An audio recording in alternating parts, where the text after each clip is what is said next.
Shut your mouth, lounge. I made a stupid noise, but Discord cut it out. Okay, there we go. Nice. Yeah, Shut Your Mouth Lounge, episode 217, I number. just checked. Okay, and that's Addy. I'm Alex. Before this podcast, we were having a interesting discussion about economics. Yes, which is why I booted it up, because obviously we need to discuss economics on the podcast immediately. Yeah. I mean, the thing is, like, Yes. the thing Oh, is, you go ahead. that I was just gonna pad for time. alright. Yeah, the thing is, like, I like having those sorts of discussions. At the same time, like, we're not really the channel to discuss shit like that. That's true, but like, I think by this point, anyone who tunes in for these videos has to know, like, this is not like the uber professional channel. This is mostly just a bunch of friends dicking Yeah, around. we all have our own separate Uber professional channels, aside from Pink. He just does whatever the fuck, really. Pink does whatever the fuck. I kind of I get professional ideas sometimes, and most of the times it's whatever the fuck because it's just like stuff I record with Soon or Mike. Yeah, and then when I make videos on my own, I freaking go into, like, front facing company man mode. I don't fucking know. Look it's at funny. this guy. He knows how to edit. Oh, I mean, it's not even the I- editing, but like when I freaking I write a script for a video, or even like when I did the off the cuff or update video, it's just so fucking, like, official. Which, like, obviously there's upsides to that, but it also feels a bit like fake, even though it's not technically. yeah.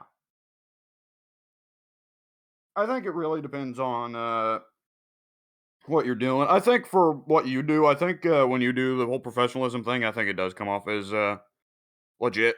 I think you're very good at being a straight professional person in that way. I can be when I The shy, I guess. Yeah. Yeah, I think you've definitely got a higher skill for that than well, I think Pink's pretty professional. I guess I'm capable of being professional. I just never get the opportunity to show it in these videos. But either which way, I think there are definitely times where it works. Yeah. Especially like for what you try to aim for on your channel, which is trying to have like the kind of fair view on the games that you review and all that. Yeah, that is true. I do try to be like, I do try to just show the game and then also talk about my opinion as a second thing, I suppose. Yeah. All right. So speaking of your channel, what are you doing on it? Well, there's a review coming out on Friday of Dust and Elysian Tale. Oh shit, that was quick. Yeah, it's it. All right. Is there any like preview you want to give of Dust and Elysian Tale review, whatever, something? Shit, I'm putting the words in the Yeah, wrong order. Help. yeah. Well, the reason that because there's 4 reviews that I made, that just to make sure that I can get time to make other ones. And one is in production, actually. But Yeah, I'm glad to hear that. yeah, it's nice to actually, like, the biggest problem with doing reviews for me, well, one of the biggest problems is trying to figure out what the fuck to actually talk about. Because, like, I don't. That's a thing that I decided, that I don't want to do games as a service games, because I don't want to make reviews about games that are going to be changing in like a month. Like, I don't want to accidentally mislead people with my review.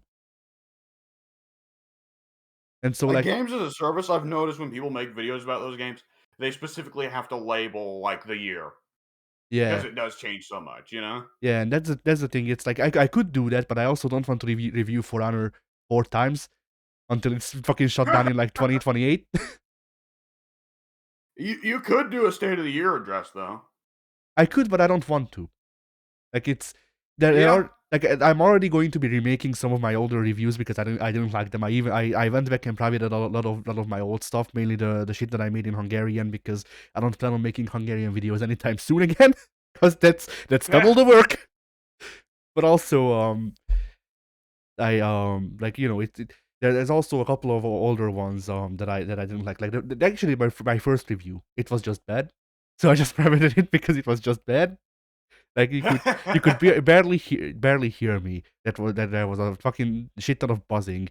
The game There was no soundtrack edited under the video because I was scared of Konami coming after my ass. And then, funnily enough, later when I remade the video and put the soundtrack on, they did come after my ass, so it was founded. But you know, freaking like there were problems with those videos, and I want to rectify them. There's also things like where my opinion changed a lot, like Assassin's Creed Syndicate. It came out, and I liked it a lot. And then as years went past, like I still don't hate it, but it's a lot lower on my list than it was when it came out. Assassin's Creed 1, right? No, Syndicate. Oh, Syndicate. What my brain like? My brain just turned off for the third word. It was Assassin's Creed, and I was just thinking, what Assassin's Creed is he talking about? I've lost my mind. It happens. So yeah, like that. I wouldn't mind redoing the Assassin's Creed 1 review as well, but like, oh freaking, I can record Assassin's Creed 1 because my Xbox doesn't run anymore. That's the biggest reason that I'm not. And also, like, Yeah. I also like, on one hand, I would like to redo the Syndicate review, but at the same time, I thought about like not doing that, and instead eventually getting Assassin's Creed Valhalla used for $10, and then once all of those are fulfilled, Ah, but money is so limited. Do you really want to spend it on a game you don't like? that's the thing, is that like if I'm doing that, like I kind of want to do an Assassin's Creed like series retrospective of all of the games, just going over and talking about all of the games and what they did, what they didn't do, There'll what was the probably be another reception one and in a shit. year. It's dead to me. I mean, like, Well, you could you can always do a video of the Assassin's Creed I love versus what it became, right? And just go through AC1 through Syndicate and then hit Origins and Odyssey, right? And yeah, just at the very end say, I'm not even touching Valhalla because I know I didn't like Odyssey, and Valhalla is a lot like Odyssey, and I'm that is just true, not but at the going to put same myself through that. that's true, but a part of me, like, there's the part of me that's like, I can't fully say that I dislike a game if I haven't given it an actual try. Like that's why I own The Witcher 3. I haven't bought it for the Yeah. PS4 because I didn't like it enough to actually spend another $10 on it. But I played through The Witcher 3 once or twice. I forget. And like I made my opinion. I like it is, I wouldn't say I like it, but I like it more than I did before I actually played it. So like Yeah. Valhalla could have some good ideas, or have improvements over Odyssey, which I like. It's Valhalla is a difficult game to talk about because apparently it's better than Odyssey, but also a lot more padded out in that they gave no fucks about the story. Like they brought in the guy who wrote, I forget which other game he wrote, but he wrote one of the better written games, and they brought him in to write the game, and then they took his story and stretched it as far as it would stretch. So even the writing in the parts that is supposed to be good is bad because it's so far spaced out that you don't actually remember what happened the last time. Well, I mean, no matter what, you can always just simply say for Assassin's Creed Valhalla, you could just say maybe it's good, maybe it's bad. Either which way, time is limited, and so is money. Yeah. You know? And time is the bigger reason that I'm not really like looking into buying Valhalla, because apparently Valhalla is like 200 hours of nothing, just like nothing. Oh, And boy. yeah, like Modern video games. like it's just Odyssey Oh, again, but worse. oh man, like open world games have steadily become a genre that I am just like not interested in. And Spider Man's different because Spider Man feels like it kind of needs an open world. And Spider Man, like, it's so much more stuff you can just ignore because it's not an RPG in that way. Or Yeah, like Elden Ring is coming around soon. I've got it pre-ordered, and when I get it, I'm gonna be excited for that because it's FromSoft. FromSoft isn't gonna make a bunch of side quests to just fill you for time. FromSoft is like, I'm gonna be investigating these bushes because I don't know if there's a fucking demon or a really cool sword in there. just And wait even if there isn't, I'm gonna enjoy looking at the bushes. just wait until the game is like, you go to the Borgia Towers to see the map, and then you start climbing up the Borgia Tower, and it fucking shooks you off and takes out the sword. That dude, that would be so fucking sick. Okay, yeah, actually, boards of towers, but they're like big trees, and there's like 7 or 8 of them are perfectly normal, and then there's one that is like, why is the tree shaking? Right when you get to the top of it, Yeah. you know who has FromSoft has the best way to get players to put more time into the game. I'm going to check every nook and cranny to see if there's lore there. But yeah, like my thing with open world games, I've yeah, go ahead. no, you go ahead. I was just gonna prattle on more about shit. You know. All right. But yeah, one thing that I've realized with open world games is that I like open world games when they feel like they have a focus with the story and they're not too padded for the gameplay. Yeah. Cause like it's really funny. Cause like it honestly, having gone through the Ezio trilogy now, I don't like any of the numbered Assassin's Creed games. I don't think. Like I have a problem with all of them. Assassin's Creed 1 is fucking janky. It's showing Yeah. its age very very hard. Assassin's Creed 2 is like Assassin's Creed 2 would be the definition of padding if Odyssey didn't come out. Yeah, two. Yeah, Assassin's Creed 2. I kind of bounced off Assassin's Creed 2 shortly around Chapter 3 or Chapter 4 because it just felt like, I'm not really doing anything. Yeah. Assassin's Creed 3 is not well written. And also Yeah. the new parkour mechanic in Anvil Next 2.0, whichever no 2.0 is the new one, I forget, whatever. But you know, the new parkour mechanic was really annoying and I still hate it, even though I'm used to it by now. Yeah. And then 4, sailing. That's it. Nah. Yeah. But you know, freaking like going through the Ezio trilogy again, it made me realize that the reason I like Brotherhood and Revelations is because they're shorter stories with a clear goal, and that don't freaking like wander off from the main story too hard. And Yeah. the games that I tend to dislike, like GTA and shit like that, are games where the purpose is very much to wander off from the main story. Yeah. And it really doesn't help when there aren't like cohesive side stories on the side. Like Spider-Man, the Spider-Man games, the side stories are a bit more fun because there's usually a cohesive story to them. Because like in Spider-Man PS4, you've got the side story of dealing with Taskmaster, right, and his shit, Yeah, or Black Cat shit, or who else? Well, and there's also just lore to it because you find out like, oh, Spider-Man fought Venom at some point, yada yada yada. I'm trying to think like Miles Morales does the same thing with Kingpin on the side. And Brotherhood, I thought had a fairly fun story of like digging through the old ruins under Rome until you find the Brutus oh yeah, armor. Ezio goes up and beats up the local furries Yeah. to steal their fursuit, to steal their sacred holy fursuit. Oh, the other fun side mission idea for Brotherhood, tracking down all of the old inventions of Or Da Da Vinci, Vinci. yeah, That was fun. yeah, that The fucking tank that yeah. Ezio's like, can I keep it? People hate the tank, and I don't like. I get why, but I don't get why. Because I guess part of the reason is that like I've only tried to 100% Brotherhood twice, and I did the tank mission with no issues both times. So Yeah, like I did fail it this time when I played through the game, but I'm not trying to go for 100%, so it didn't annoy me. yeah. But Like yeah, I thought the tank was yeah, just a fun little dopey thing of like, fuck it, it's a cannon on wheels, go nuts. yeah. I No, mean, no. Does Assassin's Creed have a difficulty selection? I forget. no, Oh, well, not the I don't remember what issue people would have had with not it the then. classics. Well, the I think it's partially the reload, the aim. Like, the reload takes a long time because it's a fucking it's cannons on wheels. Yeah, But yeah, that the aim is a bit too the aim can desync from what's on screen and what's actually being fired, which I don't get how that happens. But you know, whatever. Like it's a cannon. Just shoot that's low true. and it'll blow up.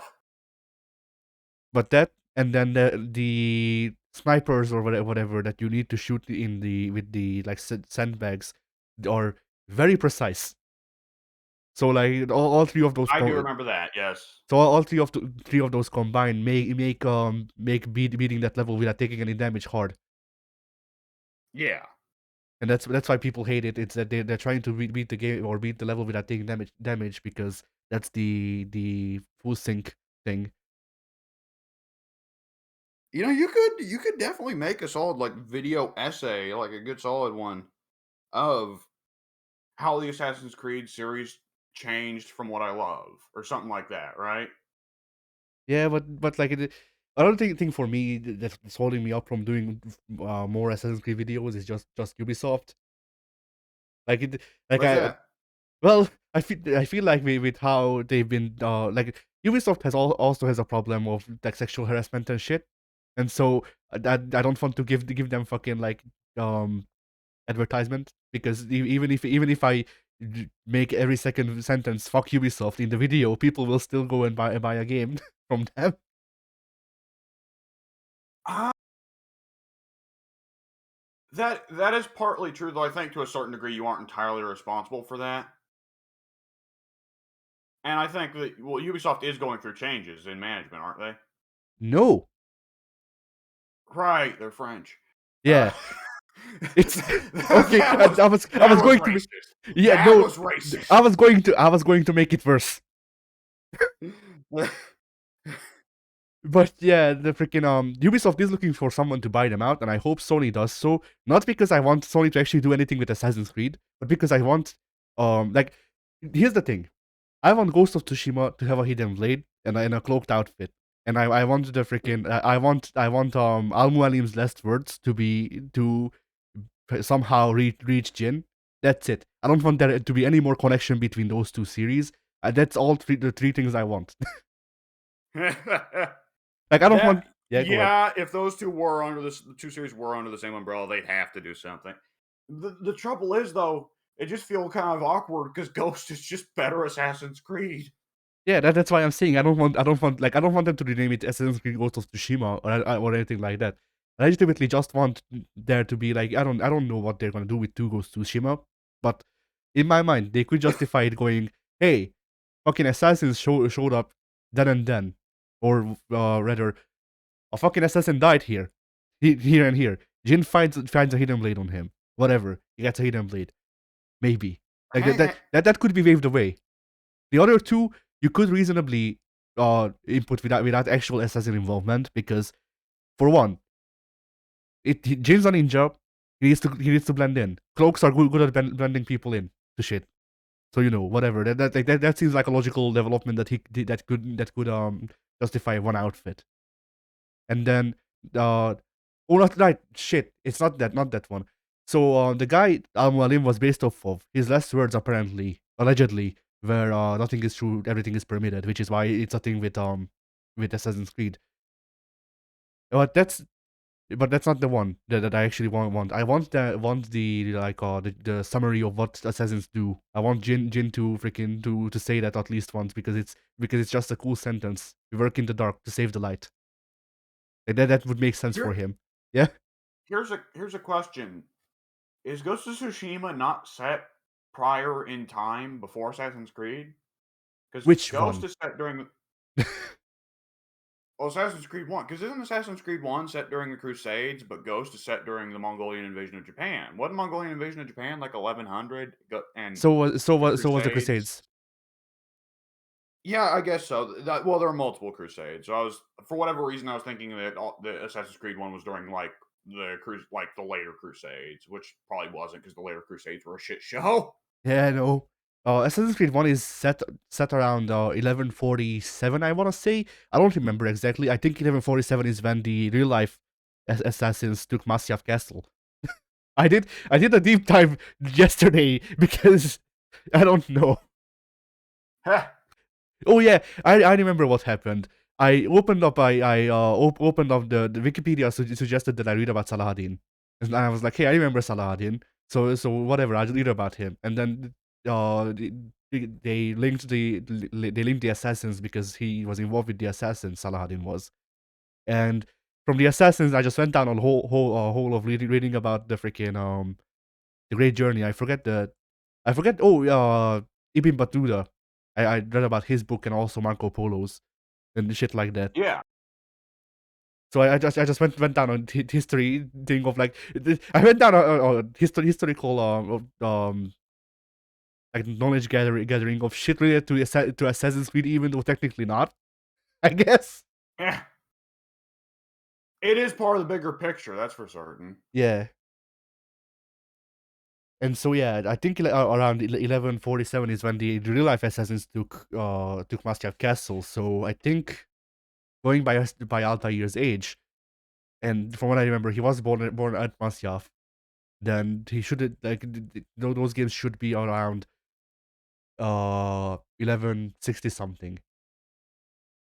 And then the Mongol invasions of Japan was, when was it? 1270 apparently. 1270s and 1280s. Ah, and then Altair died around 12. I don't think actually I'm gonna look that up because one of Altair's things was it was making sure that the Brotherhood reaches as far and wide as they can, and also just make sure that not every fucking assassin goes to Masyaf because they'll get massacred. Yeah. And uh yeah, so Now I let's forget. see, Altair, I assume, 1257. did go to Turkey because you can play as him during Revelations. But did Altair ever go to Italy? Is that why the you can find the assassin crypt there under Montero Joan? No, he also didn't go to Turkey. I'm gonna explain that I guess in a bit. So he died in 1257. When did you say the Mongol invasion was? 1270s and 1280s. Okay, so in theory, we could justify the assassins reaching Japan one way or another, through the Netherlands probably. Yeah. I guess, yeah. So I mean, there were Muslim connections with China, so I guess then he could go all the way to Japan. that is true. But more than if they were to do something like that, Jin would probably be making contact with the very first assassin to reach Japan because that's probably how long it'd take him to get there. Yeah. I don't even want them to like I don't want Jin to actually be inducted into the Assassin Brotherhood. I want Jin to be a rogue cell. I want him to be on his own. I just want him to have a hidden blade because I think it's cool. That's it. Other than that, like the other two things with the like once again, I think even without assassin involvement, I think you could justify Jin freaking having a cloaked outfit where he has the hood up, because that's kind of just how people dress at a point. And Well, then all, yeah, here's one. What if Jin finds the corpse of an assassin yeah, and that's what takes I his thought. stuff? Yeah, that's what I thought as well. That's how it would work best. Is that he finds the corpse of an assassin and then just steals the fucking hidden blade from him, and also Yeah, maybe the outfit, or just takes the outfit, takes inspiration from the outfit. yeah, But yeah, freaking that, and then like once again, like the thing is that I want some version of we work in the dark to save the light, because it's just such a cool sentence and I love it. yeah. I mean that summarizes pretty well the entire third act of Ghost of Tsushima. Yeah, and yeah. So Altair was in Revelations because he left memory rings. He he didn't go to Turkey. What happened was he found like precursor memory rings and recorded his life into them, and then he gave them to Marco Polo or Niccolo Polo, I forget which one, and was like, "Hey, take this to Constantinople and just fucking throw them anywhere. Just hide them as well as you can." And that's pretty much his involvement with Turkey. He didn't go to Italy. I forget. Like Altair never wore those robes. At least not that we see him when we see him. So I don't know. I think that was more robes inspired by Altair rather than actually Altair's robes. Yeah. And the crypts were not the real crypts. Everyone who was supposed to have been buried there, were buried in the actual like home country usually, because like Altair, you literally find Altair in Revelations. You see his corpse in Masyaf. Oh, Yeah, I see. I didn't even know Ezio went to Masyaf or went to Arabia during Revelations. I thought he just stayed in Turkey. he stays in Turkey because that's what, well, that's freaking I forget which faction, but one of the factions has the keys that allow you to go inside Masyaf. So that's basically the mission of Revelations is Ezio tries to get all of the keys to go into Masyaf, and then also quits the assassins while he's at it. Like, I have a stupid question. yeah. How would you react if when you get to the end of Hitman 3, it turns out that all the targets you've killed over the series were Templars? I mean, I don't know. It would be weird. But I mean, not too unusual, I suppose, because you do kill Olivier Garneau in Watch Dogs. Okay, here's a question. What would be the dumbest possible game to put the assassin and Templar conflict into? Madden? Uh, no, but no, with Madden it could just be they are fixing the games. Uh, Mario, The Templars are secretly Mario, supporting the Saints, the New Orleans Saints, yeah, and the Mario, New England Patriots. Mario. yeah. I'm just No, Puyo I'm just Pop, imagining a poorly Puyo edited Pop. meme of Mario wearing the Altier robes. I think that was made. No, it was made for Ezio's robes because there's a joke. I forget which sequences it is. You might not have seen it, but when you meet Ezio's uncle in 2, his name is Mario It's to Auditore. me, Mario. Yeah, it's a me, Mario. That's actually in the game. That was voice acted out. I remember. I've seen the cutscene. I played far enough Assassin's Creed 2 to see that. All right, I wouldn't. I'm starting to doubt how long people have played those games because Mike was like, Mike played the first 3 missions and then quit the game and thought it was shit from the first 3 missions. To be fair, the first couple missions of Assassin's Creed 2 are kind of boring. You're just a Yes. teenage douchebag. Yeah, just start playing Vitus's teenage dirtbag. Yeah. But yeah, that's why I dislike Assassin's Creed 2, and then that seems to be like that seems to be an opinion held by people because like I remember Roger was interviewed after Assassin's Creed Revelations, and they asked about what he thinks of Ezio as a character, and he said that when he was doing the voice work for 2, he hated Ezio as well. Yeah. And then once the game, like once they got to doing the voice work for the latter parts of the game where he starts, actually being a character, that's when he warmed up to him. Which like Yeah. that's pretty much how I went as well. Because like young Yeah. Ezio fucking sucks. Give me Brotherhood Ezio because he's like Brotherhood Ezio is really capable, but he's a bit arrogant. Like I like him for the most part. Revelations Ezio is the best. He's great. Isn't by that game, isn't he just old and tired? Yes. Ezio is old and tired and is questioning his fate for the whole game. And then at the ending of the game is he finds an Altair's tomb. And he goes up to Altair and goes something like no riches, no treasure, just you fratello mio, which is my brother. And then he finds an apple that Altair hid. And he's like, you know what? No. He takes off his bracers and then turns around and the apple shows him Desmond and he's like, Desmond, please do something. And he's, no, there's like the ending of Assassin's Creed Revelations is the part that I consider the ending of Assassin's Creed Revelations because there's like a 20-minute Isu cutscene after that, but who gives a fuck? But the part that I consider the ending of Assassin's Creed Revelations, since it's the ending of the historical part, is great because it ties up a lot of storylines and like or it ties Altair, Ezio, and Desmond together, and it's really weird. Like it took me until this long to figure out that the reason Ezio touches Desmond on the shoulder is because the apple is actually showing him Desmond for some reason. Yeah. But that scene is great because Desmond is also surprised that Ezio just starts speaking to him for some reason. But the bigger question is, how did Ezio remember Desmond's name for 40 years?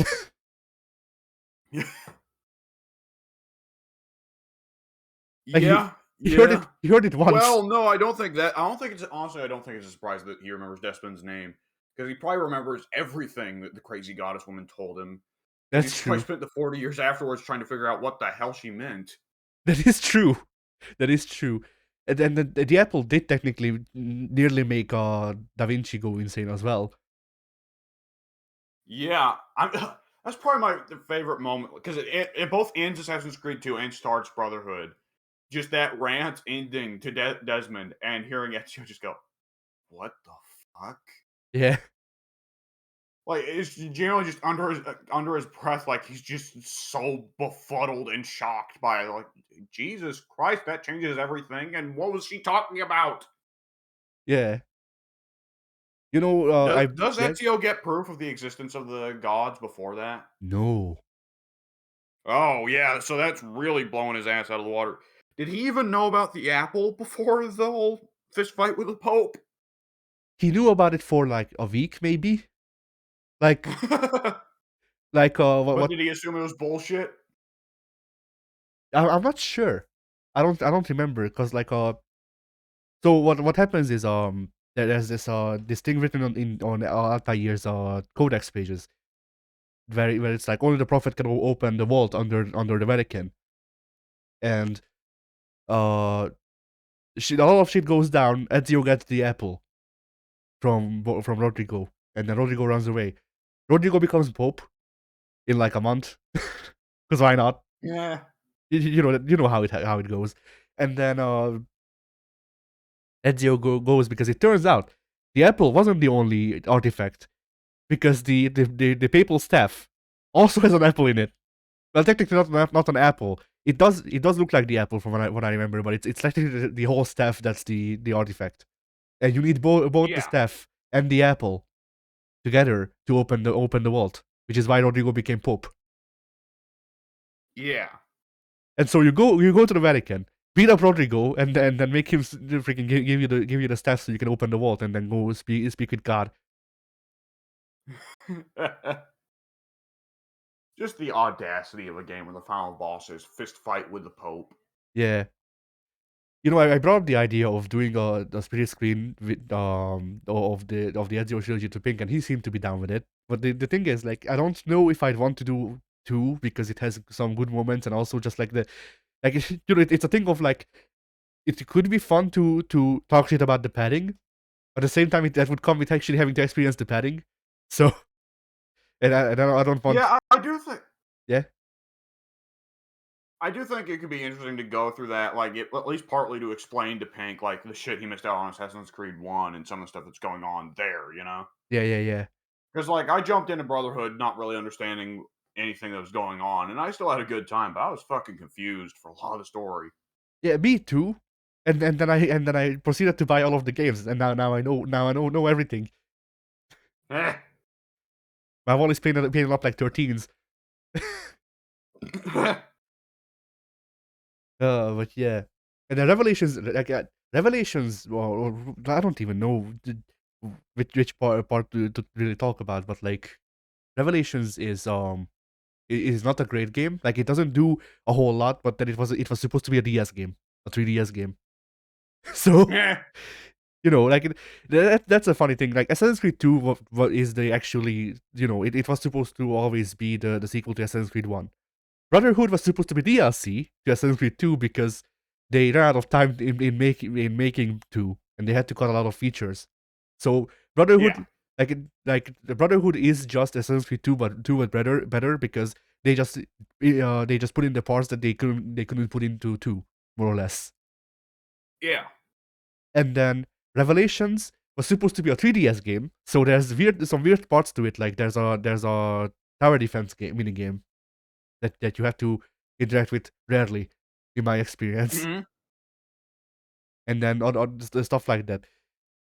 But the story, in my opinion, makes up for the parts of the gameplay that aren't great, and the hook plate is also a lot of fun to play around with. So we could have a lot of fun with Revelations too. Like the big, like, once again, the big issues with those is that, like, I don't want Spring to get burnt out on all of the fucking bullshit padding of 2.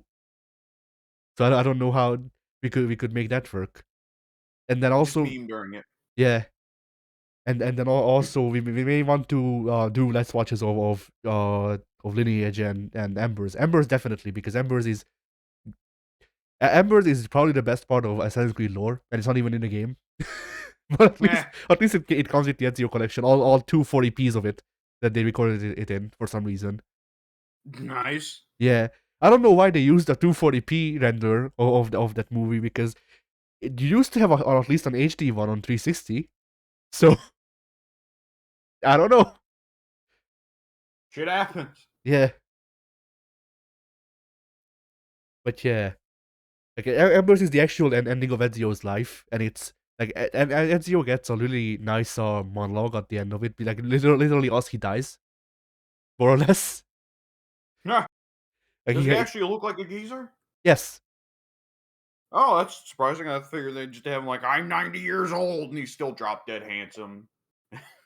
No, he like age has cracked him a bit. I guess he is 62, and the like the story is that Xiao Jun, the Japan or the Chinese assassin, goes to him to train her because all of the Chinese assassins have been killed, and he doesn't want to, but eventually he gives in from what I remember, and then the Chinese Templars show up and try to beat the shit out of Ezio, who is surprisingly fine with defending himself despite being 62.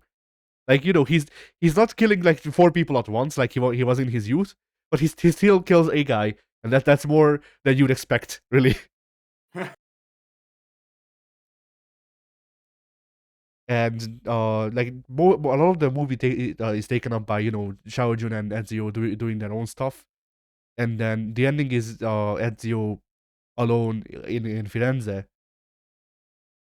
or does he's pretty much dying, and then his wife finds a letter sent by him in his study or whatever, and it's just the monologue that or whatever the letter he wrote is just the best way they could have ended the character.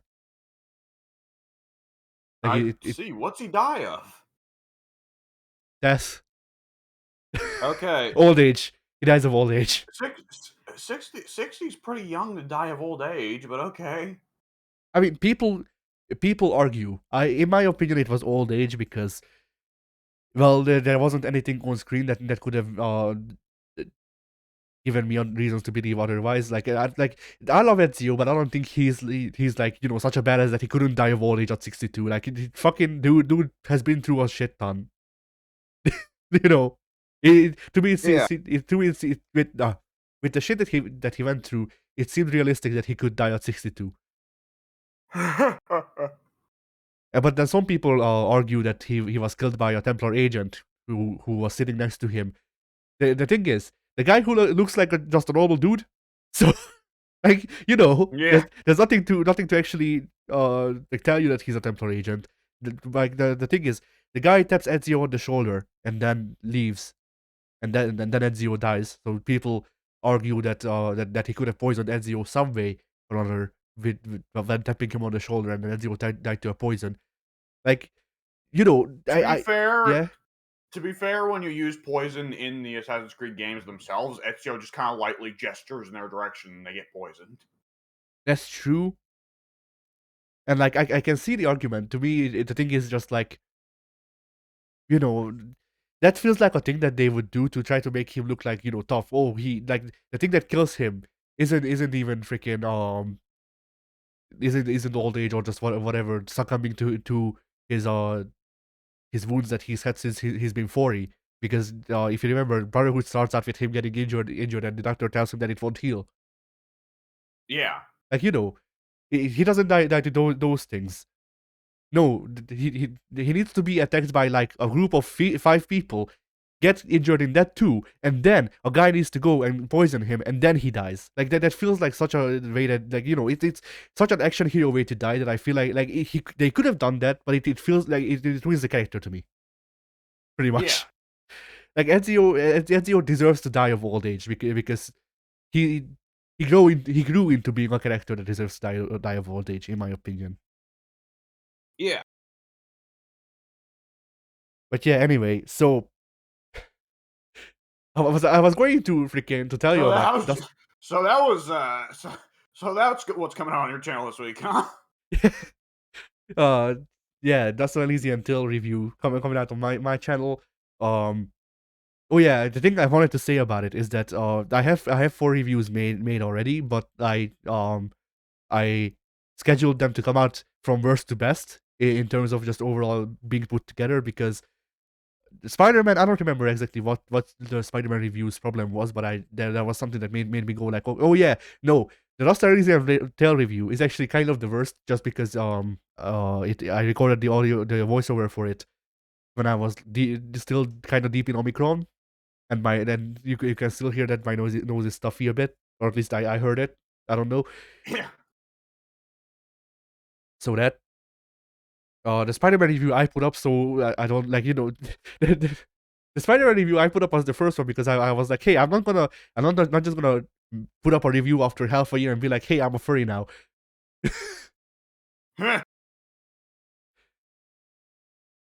But yeah, so that's an Elysian Tale review has some issues. It may need to be revisited later, but I think it turned out fine, like as far as its contents. Uh, and the two I have scheduled after this are Uni and Sengoku Basara 4 in that order. So those are gonna be coming out in the next like 3 weeks. But those are all some solid ones to do. Uni's Yeah, always an interesting one to talk about, and Sengoku Basara, Sengoku Basara is going to get views because nobody else touches it in the yeah, West. yeah. I am one of 5 people. Yeah, and the other one is Jimquisition, and nobody wants to watch him. Jimquisition Jim talked about Sengoku Sterling. Basara.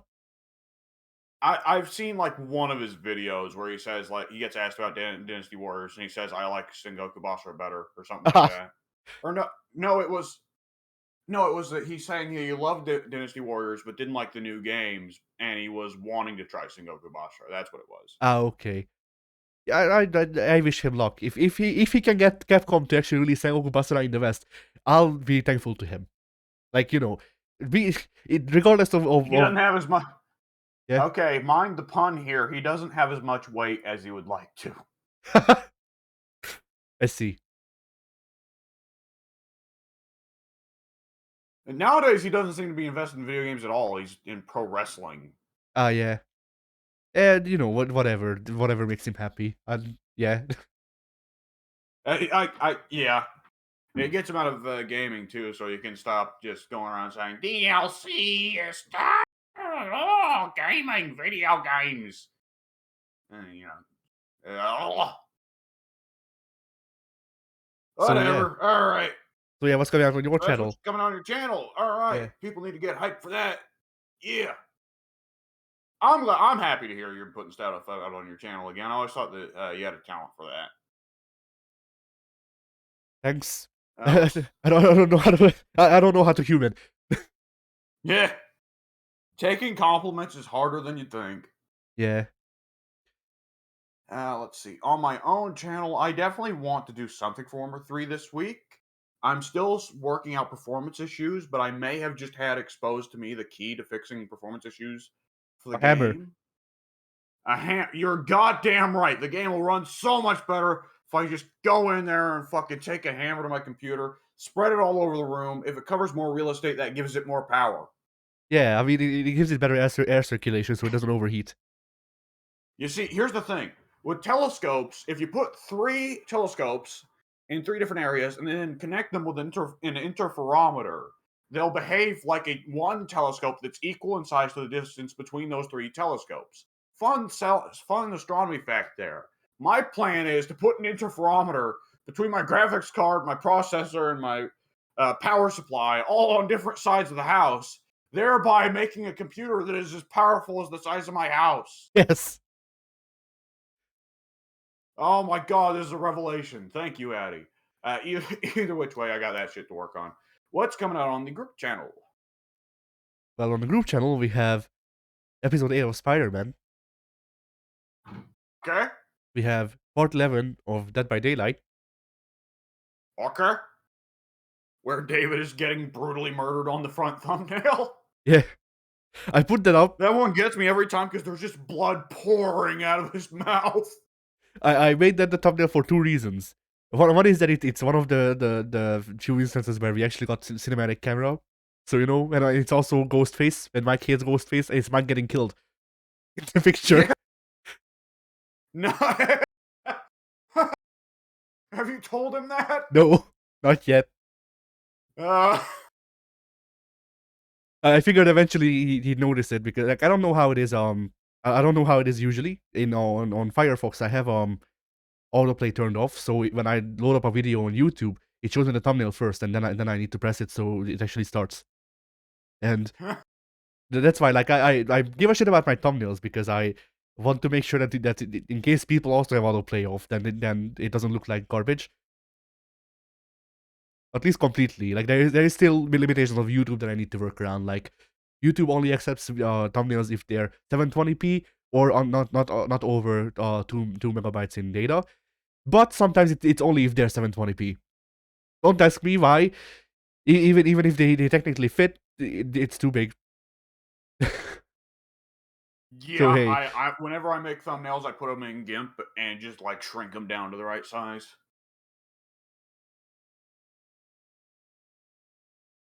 right. Okay, No. I found the last video this week. I need to I had to check the calendar to make sure. So Okay. yeah, the last video is part 3 of Hitman 2. Yes, we will be recording that this week. Yeah. Should Specifically probably part go ahead and 3, say but not any of the other ones. Yeah. should probably go ahead and say that videos might be slowing down in the weeks to come, just depending on what's going on. Because Pink is going through his moving stuff, and I'm thinking I'm probably gonna have a pretty brutal schedule of school for a little bit. So, which I mean, like it's absolutely no pressure to keep the shit going. Because I mean, yeah, fuck it, you know. Yeah. More than anything else, this is just the channel just for fun and an excuse for us to sit around and play video games. Yeah, I mean, like, the main purpose of the channel is just for us to have, like, archives of when we played together, more or less. Yeah, yeah, Like, I like having the consistent uploads like this because it means that there's more, chances that people will actually watch, but at the same time, like, there's so many things working against us. We don't I don't, take the videos sometimes because because YouTube made it a pain in the ass and hid it away. And then there's also a thing of I forget if I said this when you were still in the call last time, but YouTube favors channels that have monetization. yes, So uh channels that have monetization will come up in the algorithm faster than channels that don't have them. So we're kind of fucked, is what I'm saying. yes, and we also do long form numbered series. Even though if we do edit them, we still do long form numbered series, and YouTube doesn't like that. YouTube wants us to put up videos that are very appealing when you see them in your recommendeds of like, I played something or other and I did this. What happened? And it's a Yeah. picture of one of us making a oh face with like X's over our eyes. Yeah. Like the thing is, like, we the technically the Tuesday slot is supposed to be for one-offs. We just don't shoot one-offs anymore. Yeah. Like the Tuesday slot is Dead by Daylight slot for now because yeah, because Yeah. we don't do one-offs. Yeah, we're not in much of a position to, honestly. Yeah, that is true. I wanted to hook up my PlayStation 2 because I have Pitfall. Let me see the exact title, but it's like really dumb. Where is it? I can never that I Pitfall Revelations. Yes. I can never find the shitty PS2 games that I own whenever I look for them. Like last time I was like, "Hey, do I still own Spider-Man Friend or Foe?" It's right next to me. I just didn't see it.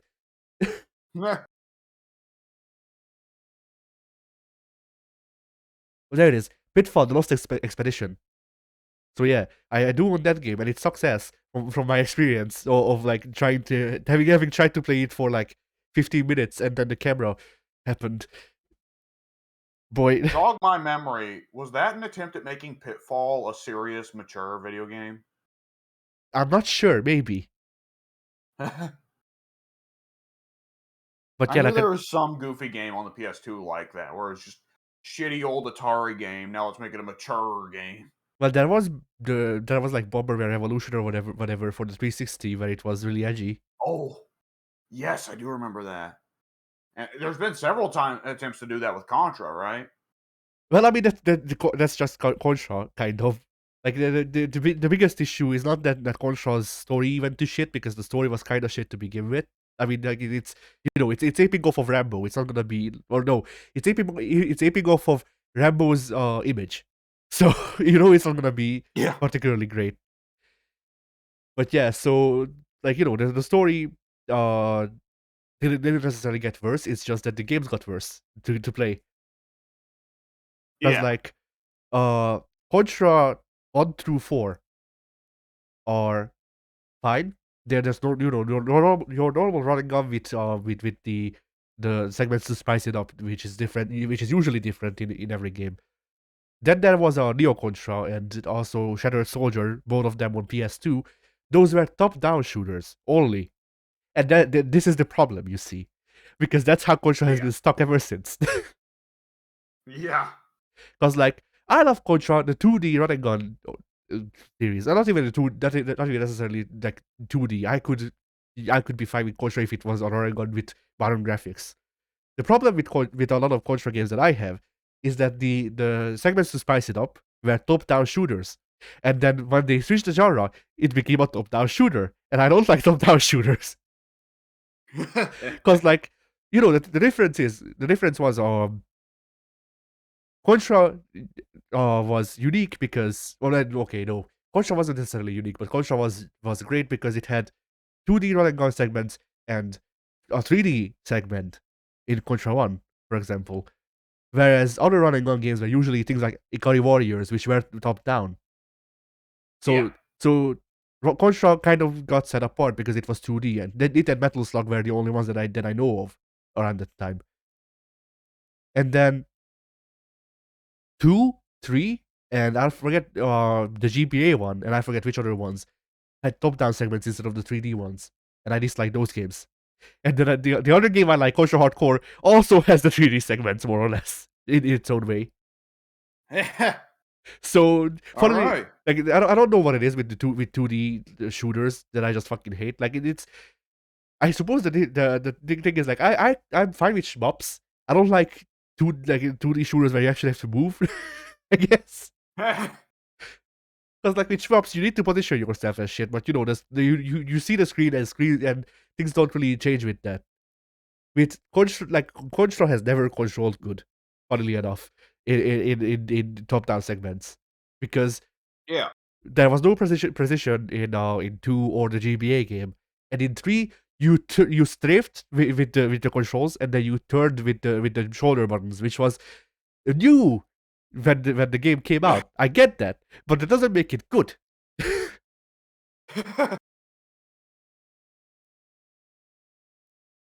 Like it's definitely a thing where if I got used to the control scheme, I would like it more. I just don't really feel like putting in the time to get good with the control scheme. Yeah. So anyway, where were we? What was the actual discussion before I suddenly Oh. started fucking talking about Contra? Man, we've been talking about Assassin's Creed and Contra. Today's the ati-Cast. Yeah. If neither of y'all showed up until freaking uh until 7, I would have just started doing that bit where I do the podcast alone and then act like y'all are here. So But yeah, anyways, Alex, what do you think? silence. Crickets. Yeah, Well, I can understand. It's hard to have an opinion on these things. Anyways. yeah. No, act like you actually made like a counter argument. Just start yelling. Yeah. Well, you know what? You're a dirty fucker. Oh. But yeah, so like I thought about setting up my PS2 so we could record more one-off content with like random PS2 games, and then turns out there's a problem with my PS2 which I've known, but I didn't know it was this bad. So the head is colliding, I think, because it's making it those types of sounds, and it can read the disc. I just don't want discs near it. Like it makes me scared. So Yeah. so I'm gonna have to take the PS2 apart, clean it out, check the head to make sure it's not colliding, or if it is, then try to fix it. Then I'm gonna have to see if the problems persist, and if they do, then I don't have a PS2 anymore, which is sad. Oh. Yeah. And like the best part is the PS2 collection is my biggest one. Ugh. Yeah, because like physically, I own 5 Xbox One games, 5 PS4 games. No, actually four, because I gave one of them away because it was fucking Drive Club, and I've never fucking playing that Drive Club. Yeah. I own 4 Xbox 360 games, and let's see,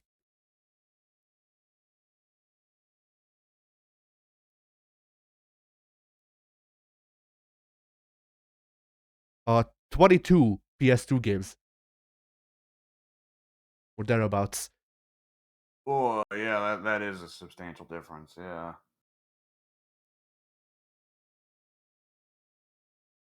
Ugh. So yeah.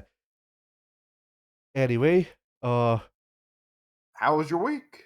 yeah. Well, I finished Assassin's Creed Revelations. Do you want to discuss Assassin's Creed Revelations further? Oh, fuck! That's pretty much all I've done video game wise, I think, because I've been doing that and playing Contra Hardcore. So I guess pick your poison. Oh, boy. We're both living up to our stereotypes this week, brother. Yeah. I've been I have also downloaded fucking, what's it called, the Eurogen game made by Spiders. It's What?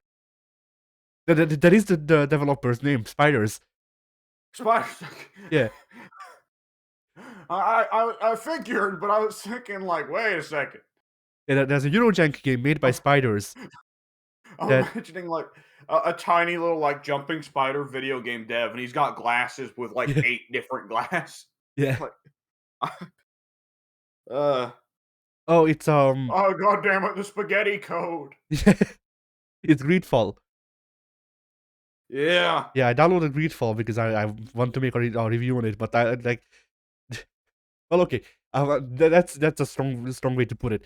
I thought about making a review on it because I don't know what else I could really make a review of, because like, yeah, of course there's a shit ton of fighting games that I could review, but like, I don't really want to become this fighting game review channel. Like, I don't know enough about fighting Yeah. games to be able to do that consistently enough. And I am, however, working on Guilty Gear 1 review, because who else is gonna review Guilty Gear 1 in this day and age? But yeah, that's the one I'm working on actually. But aside from that, I'm also gonna do one on Greedfall, so I downloaded that because, yeah, but I don't really know what I'm gonna say about it aside from, hey, it's The Witcher 3, but like kind of better in ways. Like it's The Witcher 3. It's The Witcher 3 if it had like half the budget and like less sex scenes, so which is technically like the second part technically makes it better in my eyes. So you know, Ooh, that's gonna be a controversial take for the for the internet gaming community. yeah. My game need more booba. Need more boob. Did you hear about that game being censored by PlayStation? That reminded me. The I heard about there being something. Yeah, what was it? I don't remember the name of the game. It's like a horror game, and apparently there's like we don't know what was censored exactly, but apparently there's like a part where the character has to cut off their sister's face and wear it like Joker, and shit like that. So we don't know I what was censored, but see. it may be that. I see. And of course, Uh, people were complaining about censorship because, yeah, I mean, Sony has a right to pick what gets put on their own fucking console. yeah. Okay, I mean, like, you know, That's my reaction to that. yeah. I mean, my thing is that like I can understand it in this case But like when you go like, hey, I don't like them censoring this game because they also censored Senran Kagura. Like and I am like, hey, Yeah, that one's the classic. Where my they censored my anime booby game. This is a censorship. You don't understand. This is important to Japanese culture, which is why it was censored by a Japanese game publisher, right? yes. I know you see the Western devil corrupted the Japanese game publisher and console maker and shit like that because they moved their HQ to California and now Yeah, and now they smoke the weed with Snoop Dogg. yeah. I mean, no, actually, Uh, if they smoke the weed with Snoop Dogg, there would be more booba. I think. it's difficult to say. From what I've been hearing lately, Snoop actually don't smoke a whole lot of the ganja. What There's was it? rumors floating around. Oh, Snoop might be a poser. Ah, Snoop apparently might actually be a wholesome family man. Could you believe the gall?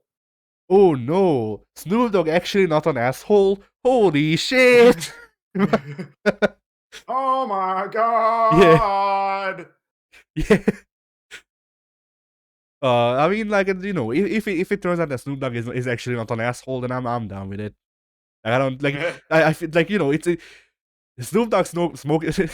I just did the fucking mini bit accidentally. Shit. Anyway, yeah, the Snoop Dogg smoking weed is like a meme. Like if he doesn't smoke weed, that doesn't change the fact that he's always smoking weed. Like he doesn't need to Yeah, do it in this reality. yeah. Willie Nelson had to stop smoking weed for health purposes, but we're still going to joke about Willie Nelson smoking weed. Yeah. And so, what else did I do? Well, I've been helping my mom with her studies because she's my the school I used to go to, which is where she works now. Asked her um to get a degree in as assistant being an assistant teacher pretty much, Yeah, so that they can hire her as that because the kids seem to like her. So hey, it works out. yeah, And it's been a funny experience because for example they learned about different or like psychological what's the word I'm looking for, like different how psychology differentiates some different ways that people are raised. And then yeah. after they learned that, she was like, I fucked you up, it's my fault. And I had to tell her no. Like judging by that thing, like I can see I like like being fucked up. I mean, like judging by the freaking the thing, because I read it too retroactively, and like I can see how she would come to that thing, but like even if it is the case, like that's only partially a thing, because like I'm fucked up by many things. A part of them is me, a part of them is that maybe, but a part of that is just like the world around me. So you know. There's there's Yeah, there's many and no things to blame because like even if I blame anything, it won't fucking change it. So hey, yeah. but that I and mean, yeah, you're here now. You're not yeah. dead. You're not grievously injured, maimed, or wounded, I mean, my and knee my you don't knee is want to fucked see. up, but that's not because of freaking of the shit she did or anyone for that matter. That just kind of happened. Hell, where my parents came from, a lot of cases could not be said the same. Yeah, Man, thankfully I have good weird parents. shit happened to weird shit happened to our grandparents. My great grandma had siblings that went swimming in a river one day. They stepped onto an undertow. They got swept away, and nobody ever found the bodies. Boy, Yeah, uh huh. Let me tell you, I didn't remember that until just a couple weeks ago. We were mentioning that story again, and it occurred to me I had that story told to me when I was 4 or 5 years old. That story is why it took me a decade to learn how to swim. ah, Yeah, it's one of those little mysteries of life. Like, man, why was I so hesitant about Swimming. Why was I so spooked by water? Then you hear some childhood story and you're like, oh, that's why I was scared of it. I see. Funnily enough, like technically, I still don't know how to swim. Like I have an idea. I'm just like not like an athletic swimmer, but Yeah, well, I'm certainly not an athletic swimmer either, but there's just like, just do the basic, like, I always think of it like swimming like a frog, but like, yeah, just put just hands forward doggy and paddle. fan out. Doggy, doggy paddle's definitely funny. But yeah, Dog, doggy, yeah, doggy paddling is fun to do. That's the trouble. It's inefficient, but it's fun to do. yeah. But what the thing that actually made me be able to even learn swimming as much as I know is I just stopped being scared of dying. Funnily enough, like because the thing that kept me from being able to learn how to swim is that like is I was just really scared of drowning. So after that, so legitimately once I got depressed enough that I just didn't give a fuck. I actually just started floating and just swam from there. Sad. That's sad. That's not funny.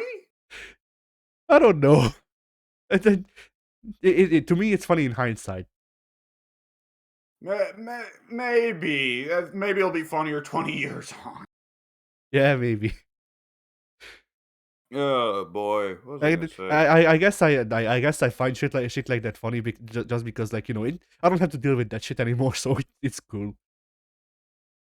Yeah, yeah, that's definitely a dimension of it. Looking back on your own past issues with a bit of laughing, like, holy shit, I'm glad that shit's over. Yeah, I think we all kind of develop that around, when we get into our 20s, looking back at when we were a teenager, and it's like, man, I was fucking stupid. Yeah, and yeah, so having done like because of because of helping her study psychology and shit because of teaching.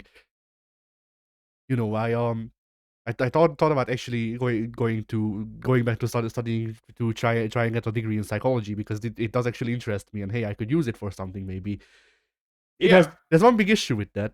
It's not being taught in the local university, and I can't go to any other one because of various reasons, including money. yeah. So I'm shit out of luck for now. That's that's strange. There must be like a country difference in education. Psychology is by far the most common college education in the states. It's like 80% of degrees in the U.S. are psychology degrees. Yeah, over here, like at or the local university, I could Well, maybe not degrees, maybe students, but anyways, yes, go yeah, ahead. the local university, the things that I could learn are like math related. But partially, like it's like Meth? software. Yes, methamphetamine, but Ah, like that solved the money issues real quick. yeah, but it's things like like how to be an engineer, how to be how to be like a salary counter, shit like that, which like I can't go to because Nerd shit. yeah, nerd shit that I literally cannot like even if I wanted to, I couldn't learn because I have a learning disability that prevents me from learning numbers. Yeah, So like 2/3 of the university is out.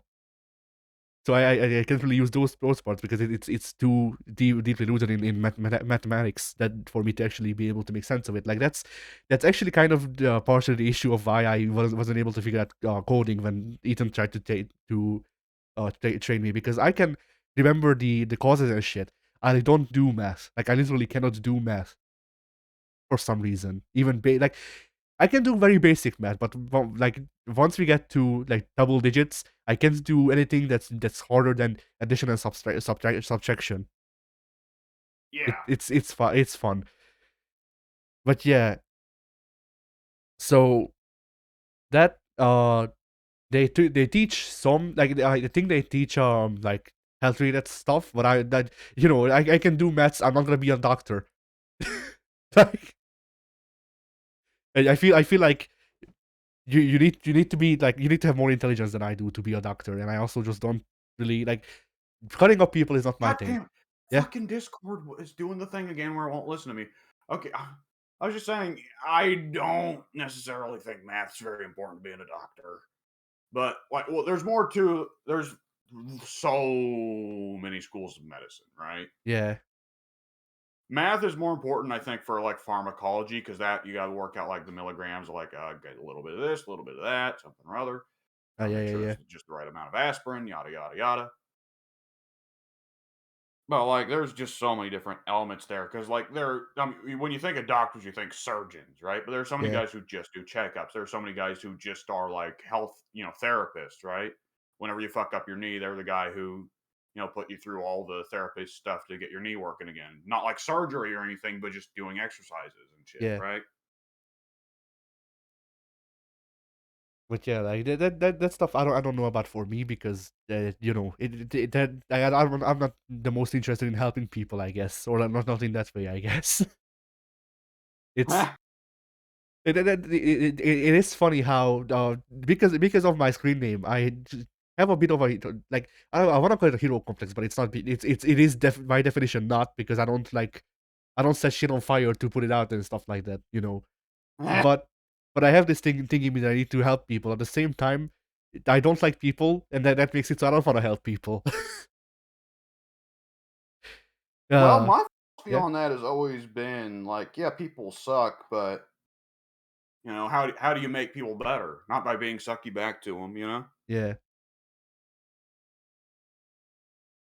So yeah, there's that. What else is there? There's I yeah, take other people being sucky, and I'm like, I got you, bitch. I want to be good, just to shove it up your ass.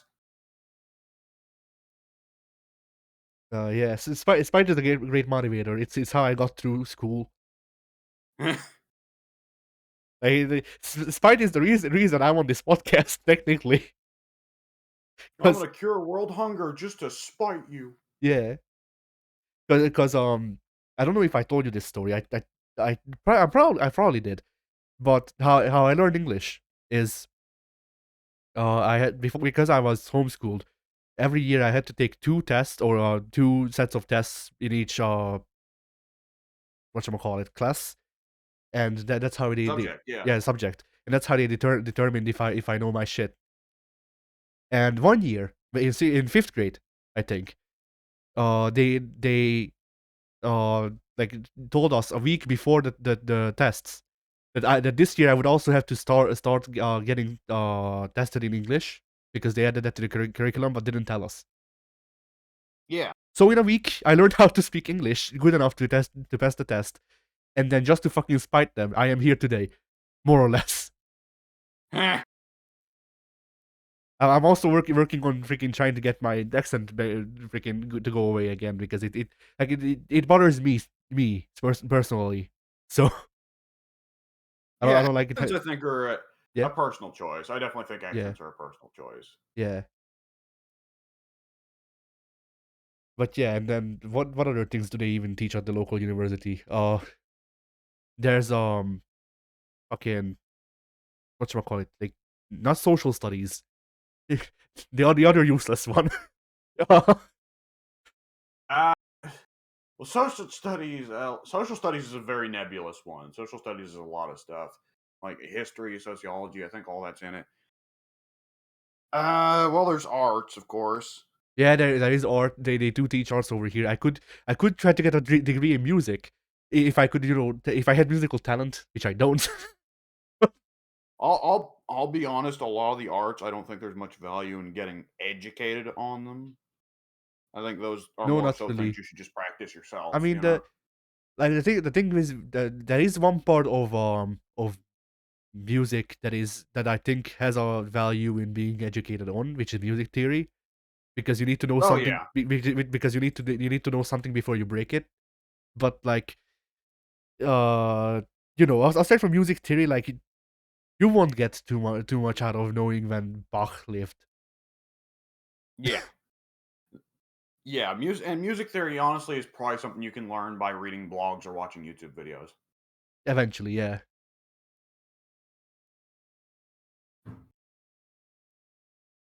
But either which I'm trying way, to look so at you're the helping. or liberal arts. Liberal arts. That's the other thing they teach over here. Oh boy, that's a real fucking nebulous one. Yeah, that's one like my mom asked me because we looked at the classes or the subjects, And you know, I was said that they don't teach psychology because that means that I'm sitting on my ass again and with no fucking clue. But and she was like, why don't you go and learn liberal arts? And I just told her it's useless. Yeah. I mean, I think you need to look a little bit into like what's wanted or needed in your country because it differs depending on the country. Here in America, there's too many psychologists and liberal arts degrees, but like things are different across the world, you know? Yeah, I mean, And you said you've been helping. yeah. Oh, no, go ahead. I mean, judging by the jobs that I could have, I need to be I need to go be a mechanic because that's the only fucking job in this whole county. The whole county, nothing but mechanics. To be, to be fair, you do have someone you could learn it from. Yes, but I don't give a shit about cars. Yeah. Like, I think the only way I could care less about cars is if I actively hated them. But my understanding is it's less about liking the cars themselves. It's more about wanting to like curiosity for like machines and shit. Like, how's this shit work? I mean, I have some of that, but not to the point where I could do mechanics properly. I don't think because like I basic shit. I have a curiosity for that stuff. For I wouldn't be able to take an engine apart and then care about putting it back together. Yeah. Like which I know because I've seen people build engines. So you know, and that's one part of making shit that I don't care about for some reason, and it's weird because like I think it is partially just because of the association because like okay, this is a funny thing. I dislike the color blue and cars because of gender norms, kind of because we like both of us, but like I don't know if the thing was us present over there as over here, but like around me the freaking like you can do such and such because that's girly or whatever, like these things because those are boy things, like that was a big, and I rebelled against that a lot, like I guess partially why I like red as a color because it was the girly color, but it's cool because it's also the same color as fire. And I'm a fucking Meh. pyromaniac. But yeah, freaking like that like I liked boy freaking like manly things I guess as well. But I also watched Totally Spies and fucking Killary and shit like that, which was very girly. I mean Killary more so than Totally Spies. Totally Spies was cool because they fought and they were spies. Like regardless of which gender, that's a cool premise for a boy, Yeah. at least in my opinion. Yeah. Like I wasn't like a terribly social kid, so I can't speak for like how it was over here. I don't. There definitely wasn't too much worry about that. I like I wasn't doing anything like especially like super girly. But like yeah, I watched Totally Spies when I was a kid, and when my sister started taking control of the TV, it was mostly Disney shows, and I would Yeah, I sit watched in for those too. those. So yeah, I mean, it was technically, just I think the girliest thing I did, but I don't know if I did that or if it's something to attribute to my sisters because they had a thing where like they would where they would dress me up as a girl and then we'd pretend I was their sister for like 10 more minutes before it got shut down every time. yeah. Because this is this is I guess a funny thing to say because like we're not old technically, but it's really funny to say. Oh, I was raised in a time when people thought that you could just turn gay or trans. My my dad my dad when he was a kid, his older sister at one point brought him to school dressed up, forced him to dress up as a clown and go to school. Nice. I don't even remember what the context was why she did that. And then, and then when asked about it, he just said, "We live in a society." Then he shot Robert De Niro. It's weird that Robert De Niro was even there and he Yeah, wasn't particularly famous yet, but but it's a cool thing to talk about. dinner. Yeah. Uh, So yeah, oh, anyways, yeah, helping with the schoolwork going? it's going fine for the most part. She has her test in 2 days, so she's stressed out as you would imagine, Yeah. and then she also has to work while doing this. So that's great. No, Yeah. not even two Yeah. days. It's tomorrow. Oh. Yeah. Oh boy. So yeah. Yeah.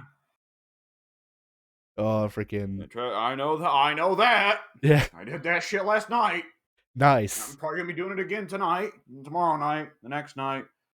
Ooh, for a good while. I got a class that did not set any due dates, so I for the entire first month of schooling, I just ignored it. Because the thing is, like, when those teachers set a class with no due dates, they think they're doing the students a service, and for the most part, they are. But something they got to understand is when you got one class that has due dates and one class that don't, the class that has due dates is always going to take the top priority. Yeah. I was gonna say you should have just done that one first, but it makes that you would go for the one that doesn't that has them, or the ones that Yeah, have them words. Anyway, yeah. Either which way, anything else with your week? oh yes, I also drew a bit. Oh, okay. Go ahead, post them while I'm dying. All right. Where should I post it? Good Where do you question. think would confuse people the most? Music, probably. Music. There we I guess I'll put it into the art channel. go. So Okay. I Ow. what? Yeah, I accidentally leaned on my arm the wrong way. Ah, I see. Yeah, Skin on bone, you know how it is. yeah. So do you remember the thumbnail for the Planet Side 2 video? The second one with Goku. Vaguely. Yeah, I redid that. Oh, yes, now I remember. Now I remember. I think it turned out pretty good. Great. So yeah, I drew Who's he this. calling on the phone? He-Man, I see. Yeah, That's a nice detail. That's a nice detail. thanks. In the old one, it was on the side so you could see it, but I was like, hey, I could just not. Like I can actually make it be on the phone screen this time. Yeah. All right. That was good stuff. Yeah. Yeah, I did this Skeletor without reference. I think the muscles turned out pretty good. Yeah. Compare that to this, which I redrew the first thing we drew on video, I don't even remember what it was. the Chanka. Chonka, Yeah. right. So I tried to keep the spirit of the original alive. So I just went with Oz like you know the one the one Punisher cover where his muscles have muscles. Yeah, I took that as inspiration for this one. Oh my god. I think the shading turned out surprisingly good. The line shading and shit. It definitely did, yes.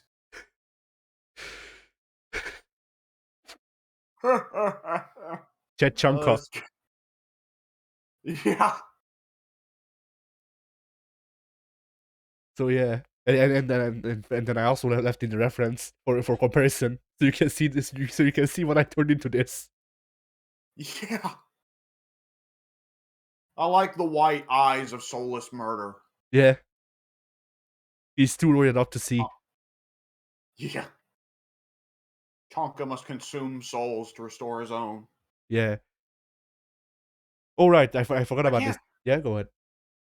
I still can't believe they've made Chonka not be a meme in the games. Yeah, I have not played Rainbow Six Siege since Chonka stopped being a meme. Weird. I can't play Rainbow Six Siege. Yeah. Matter of fact, I don't think I really can either. Shit. Oh yeah, your disc And copy got fucked up. Pink, Pink. I don't think Pink would want to. Pink's game that he puts loads of time into now is DVD. Yeah. So remember Alf? Alf, Alf. Alf, Yeah, the Alf. alien. Yes. Well, he's back in pug form. Oh my god, that's pretty well perfect, honestly. Thanks. I thought the hair turned a bit, or it was a bit too much, but I don't know because his hair was on. He has his hair was like this. Like, I didn't know how to do it better. He looks like if they did a modern day Alf, that's probably what he'd look like. Yeah. So yeah, if we didn't already have three freaking like hype emotes, I would probably make this freaking Alf champ. Yeah. Oh, I might and still none do of it. us were even really associated with Alf. Yeah. But he's back in pug form. Yeah, I guess so. Just Jesus Christ. we just need to fill all of the other emote slots with various versions of PogChamp. Oh Jesus. Like we have this, we have Pogrog, and then freaking I don't know what else. You know, from Hang on. SF1. There we go. There's that one. Let me grab that one as well. Okay, that one. The Matt Hardy one. Are there are there that many Oh, okay, there. I see those. Yeah. I think that's about all four of them. Oh One yeah. for Bison, one for you, one for Kiryu, one for Matt Hardy. I didn't think about Matt Hardy. Yeah. I also like Well, how yeah. that's kind of pre-Pog Champ. Yeah. I like how the Matt Hardy one is still just labeled Sheng Tsung. Yeah. And the Hunter one that's labeled Shao Kahn. Yeah. I don't even remember what podcast we joked about that. Me neither. I remember the joke. I don't remember when we did it. So let's see. Alright. I saw. Oh, there it is. So yeah, there's also this. If you remember, a couple of weeks back, I did the codec with things for us in case we need it for Hitman. That's perfect. Thanks. I always look like a fucking mountain man in the art, though. I mean, like the last time I saw you, just got a haircut today. the last time I saw you was in the middle of the first quarantine. So where I did look like a mountain man. yeah, I'm not like saying you're wrong. That's definitely accurate to that period. It's just funny every time because like, oh, I'm Alex. yeah. Y'all just need to send me. Rockies.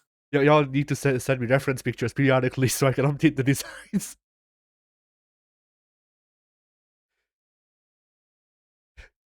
And now I'm just imagining Pink. And now I'm just imagining Pink sending me the same picture, but he like or pictures where he looks the same in every single one, but he's standing in front of something else. Like one picture is the recliner, other one is his work, other one is just a bus stop, but he looks the same in all pictures.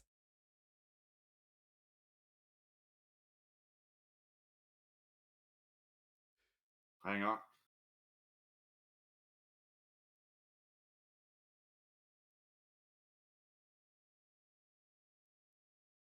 All right, I'm hanging on. You know what? I'm gonna take a sip so that there can be that air, but it's There justified. we go. It's uploading. It's uploading. It's uploading. Ah, nice.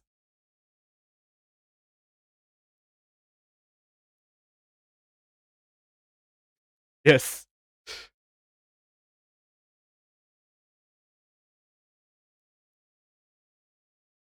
And there's Yeah, I was also gonna take an yeah. unironic picture of myself where I wasn't making a stupid face, but I was I trying to mean, work around the cable on my phone and all that. I mean, that just looks like the last time I drew you before the codec image. If you remember, I drew you with like freaking angry Matt eyes. Yeah. So you know you're just trying to imitate the art. There's also this one. Oh, there's two more. There's two more. But these ones have a backstory. So one of them is my one OC, which has no name. Like that's how much I fucking care about the concept of OCs. But like like there's a character that I scribbled out, and then eventually I actually like designed because I liked the idea. Like the basic idea was that I just drew a fox with uh with a kusarigama, where like, because usually when you see anime kusarigamas, which kusarigama, I guess, for those who nothing to know, kusarigama is a site, or freaking handheld site with a weight on On the end. chain, right? Yeah, a chain and a weight on the end. Yeah. And so usually when kusarigamas get anime-ified, you just get a bigger size. So I was like, what if, yeah? I see where this is going. So I was like, hey, what if I did the inverse? Just a normal site with the fucking biggest weight that I can draw, more or less. Well, at least realistically. Additionally, I also apparently designed a Kirby mech, which is Kirby's new freaking pick up in his new game when he can car, I guess. Yeah, the weird Kirby stretch across the car thing. Yeah. So this is I the gotta say, original. I'm Yeah. not as unnerved by it as a lot of people are, but it is a strange choice. You ain't got too much around me. You're just getting accustomed to war. Yeah. But yeah, so this is I've never been freaked out by things stretching as other people are, though. There are some people that say like you can't put Mr. Fantastic in the movies because people will be freaked out by how much he stretches. I just oh never felt that. I guess. I never thought about that. Like I don't feel that either. I guess, but I never thought about that people could be freaked out by Mr. Fantastic. Yeah. I mean, with the new Ms. Marvel show, they're just giving her a Green Lantern ring instead of making her stretch. That's how much people seem to be against the idea of stretchy heroes in live action. Weird. Yeah. But yeah, so this is the original sketch for both of those, the mech and the character. And then I went back Yeah. and actually did them. So here's the mech, Nice. and here's the character. Why does Kirby look embarrassed to be using it? Because if you Oh, yeah, that's neat art. That's neat art. thanks. Yeah, this fox is is probably some of the best art that I've made so far. Just overall. Yeah. Well, there's you look back at the old Chonka art. Yeah, there's definitely an improvement. Yeah. Only been a year since you drew that too, right? I can check when it was made exactly. Uh, let's see.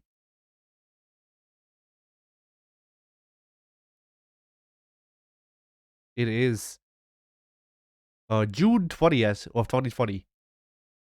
So Yeah, so just a little bit over yeah, like a year and a half, pretty well. yeah, a year and a half. Definitely very good improvement for a year and a half. Thank you. But yeah, the And big what yeah. were you about to say? Kirby's embarrassed. Oh, because if you check on the top, he was originally firing the gun. Like in my head, cat cannon, he can't use the mech. Like he's just something he stole from like the Punisher or something, and it just has actual guns. And Kirby doesn't know how to use it, so he's trying to control it, but it keeps fucking killing people. I see. Well, Kirby doesn't care as long as he gets his dessert at the end of the day. That's true, I guess. But yeah, and, you know what? I just really like the thing of like Kirby in a mech that's a skull, just a skull. It's pretty good, yeah. And then the character, it's fine. the like it's well made. The design is all right. I don't know. Eh, Yeah, It's definitely a neat concept. You'd need an explanation for why he can lug that big thing around, but it's definitely a neat concept. yeah.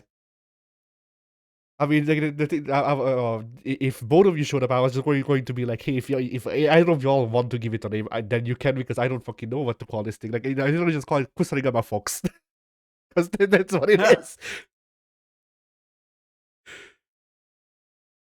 Call him Big Ball, Yeah. like the classic Spider-Man villain, Big Wheel. Yes. And he does have a big ball. Yeah. He also has a big weight at the end of the scythe. Yes. It's okay. This Fox will be portraying Josuke Womble in the new JoJo movie.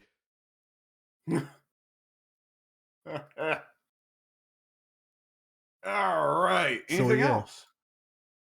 Oh well, because my art has improved, consider to the point that like I genuinely think that the art of, I guess, big ball now, for now. That's his name now, I guess. Yeah, Big Ball. yeah. I'll just write it in Japanese, so it's Big Gubaru. Yeah. But yeah, like, because that art turned out so nice. I thought about reopening my old graphics thread on the forums and being like, "Hey, I guess I accept commissions now, commissions with a quotation mark, because I'll do them for free, because like Yeah. I need shit to draw anyway." Yeah. But like, I You don't could know. definitely shoot. Yeah, You could definitely bring that up. I know for certain that Ted wants some art done sometimes because I remember running a D&D campaign with him 2 years ago, 2 or 3 years ago, and he was specifically complaining, "I wish I knew a good artist so I could get them to draw our characters." yeah, that could be a thing. Like, yeah, like my thing was, it like, I don't know how much demand that would be for that sort of stuff anymore, because like people don't really post in that part of the forum anymore. That is true. On one hand, you'd have the section to yourself. You wouldn't need to worry about other threads overlapping with it and getting the top spot. At the same time, like if nobody asks for anything, then it's just like, yeah, well, you move Yeah. on. It happens sometimes. Sometimes you make a thread, and nobody wants to talk about it. There are several poll threads I made that have no responses. But that I also thought that I still need to post my last review to the forums, because I didn't. But technically, there is my one thread. Like, for a while, I avoided posting in my review thread, because it technically broke the rules around that time, and I just posted in the random thread. I remember doing it at least twice, where I was like, "Hey, could one of the mods move my video thread to the place on the forums, so it doesn't break rules?" And nobody did. Yeah, like people on the forum generally don't. The admins and the moderators understand that by this point it's just casual who gives a shit. So Yeah, but this was around the time that we had the thing, like, because I was active around 2017, 2018 on YouTube, which was 2017 was also when the whole Mike and Clown argument about the forum sections was. So around the time, the rules would have been more freaking enforced, because Clown left, and we just kind of all of us agreed that we would try to keep things to their own places. yeah. So yeah, that's why I wanted to move my shit. But yeah, I'll need to remember to post it there. I mean, I need it. Like, I don't expect people to actually watch it, because they didn't the old ones either. So hey, but Eh, it's an archive. yeah. And then, did I do anything else? I don't think so. All right. For my week, Warhammer 3 came out. I played it a lot. It is very fun. It is very good. I don't have enough time to play it. It came at a very bad time with school and all. It's got some performance issues at the moment, which is the only real problem with it. I may have been enlightened to a potential fix for those performance issues. I'll be checking out after this. Let's see. Other than that, I also the only other thing that I did this past week that's really worth talking about is there was the go home SmackDown for Elimination Chamber last night. Most part, an unremarkable show. One thing that made me crack up was they specifically, because the guys were going to be all shipping out to Saudi Arabia to wrestle in less than 24 hours, hell, maybe less than 12 hours. I don't remember for certain. Like, that all three, there were only three matches on the entire card, if memory serves. It had Sheamus versus Ricochet, a match that we've seen 1,000 times now, but whatever. Ivar versus Jey Uso, and Sami Zayn versus Shinsuke Nakamura for the Intercontinental Championship. Now, the thing you'll notice is all three of these matches are featuring guys who are not wrestling in the Elimination Chamber tomorrow. Because I like how my mind skipped for some reason. So I'm trying to freaking to listen to who's competing, and my brain just goes Sheamus versus Shinsuke Nakamura. that, well, you know, there'd be at least two dudes who legit kick the shit out of each other. Yeah. Uh, so, all right, I guess I should go match by match. I'll go real quick. Sheamus and Ricochet, kind of a nothing match. I like both those guys, but neither of those guys are big ring psychologists. Ricochet throws terrible punches, like it just shit tactic punches, So you're saying that and they he can do. ricochet of people. The thing that, okay, I forgot to mention, yeah, Pat McAfee was not on commentary tonight. He had been replaced by Corey Graves. Pat McAfee was on vacation Corey or something. Corey McGraves. Corey McGraves, yes. Corey, So son of Graves. Yeah. I've heard Corey Graves. I've heard people say Corey Graves is the best commentator in the company. This is my first time listening to Corey Graves. Yeah, he's pretty good. I was astounded that during the Ricochet Sheamus match, he actually tried to call the match as if it were a real match. Wow. Saying like, yeah, really. Like saying like, well, Ricochet needs to take advantage of his higher athleticism and speed here. Try to keep the offense going, not let up, because Sheamus, doesn't have the gas in the tank that Ricochet does. But if Sheamus hits Ricochet, he'll hit him real fucking hard. Right? And that's the kind of stuff about commentators that you miss nowadays. The commentators trying to make it sound like these guys are actually having a strategy of wrestling each other and not just doing moves, Yeah. It was a kind of a generic match. It looks like they're finally setting up Sheamus and what's his name? Ridge Holland. They're finally setting them up to break up because Ridge Holland went up to distract Ricochet and it didn't work. Ricochet dodged Sheamus's brogue kick from behind and then hit him with a code breaker, which I guess is Ricochet's finish now, and won. So Sheamus blamed it on Ridge. Let's see. The only real non-match segment that I feel like I should mention, I should get in real quick, was there was well, for one thing, they tried to do a redemption run for the Ronda Rousey Charlotte botch. You heard about that last week? Yeah. Yeah, they did the contract signing again this week and specifically made sure to have a bit where Ronda slams Charlotte's head on the table, and this time they did it right.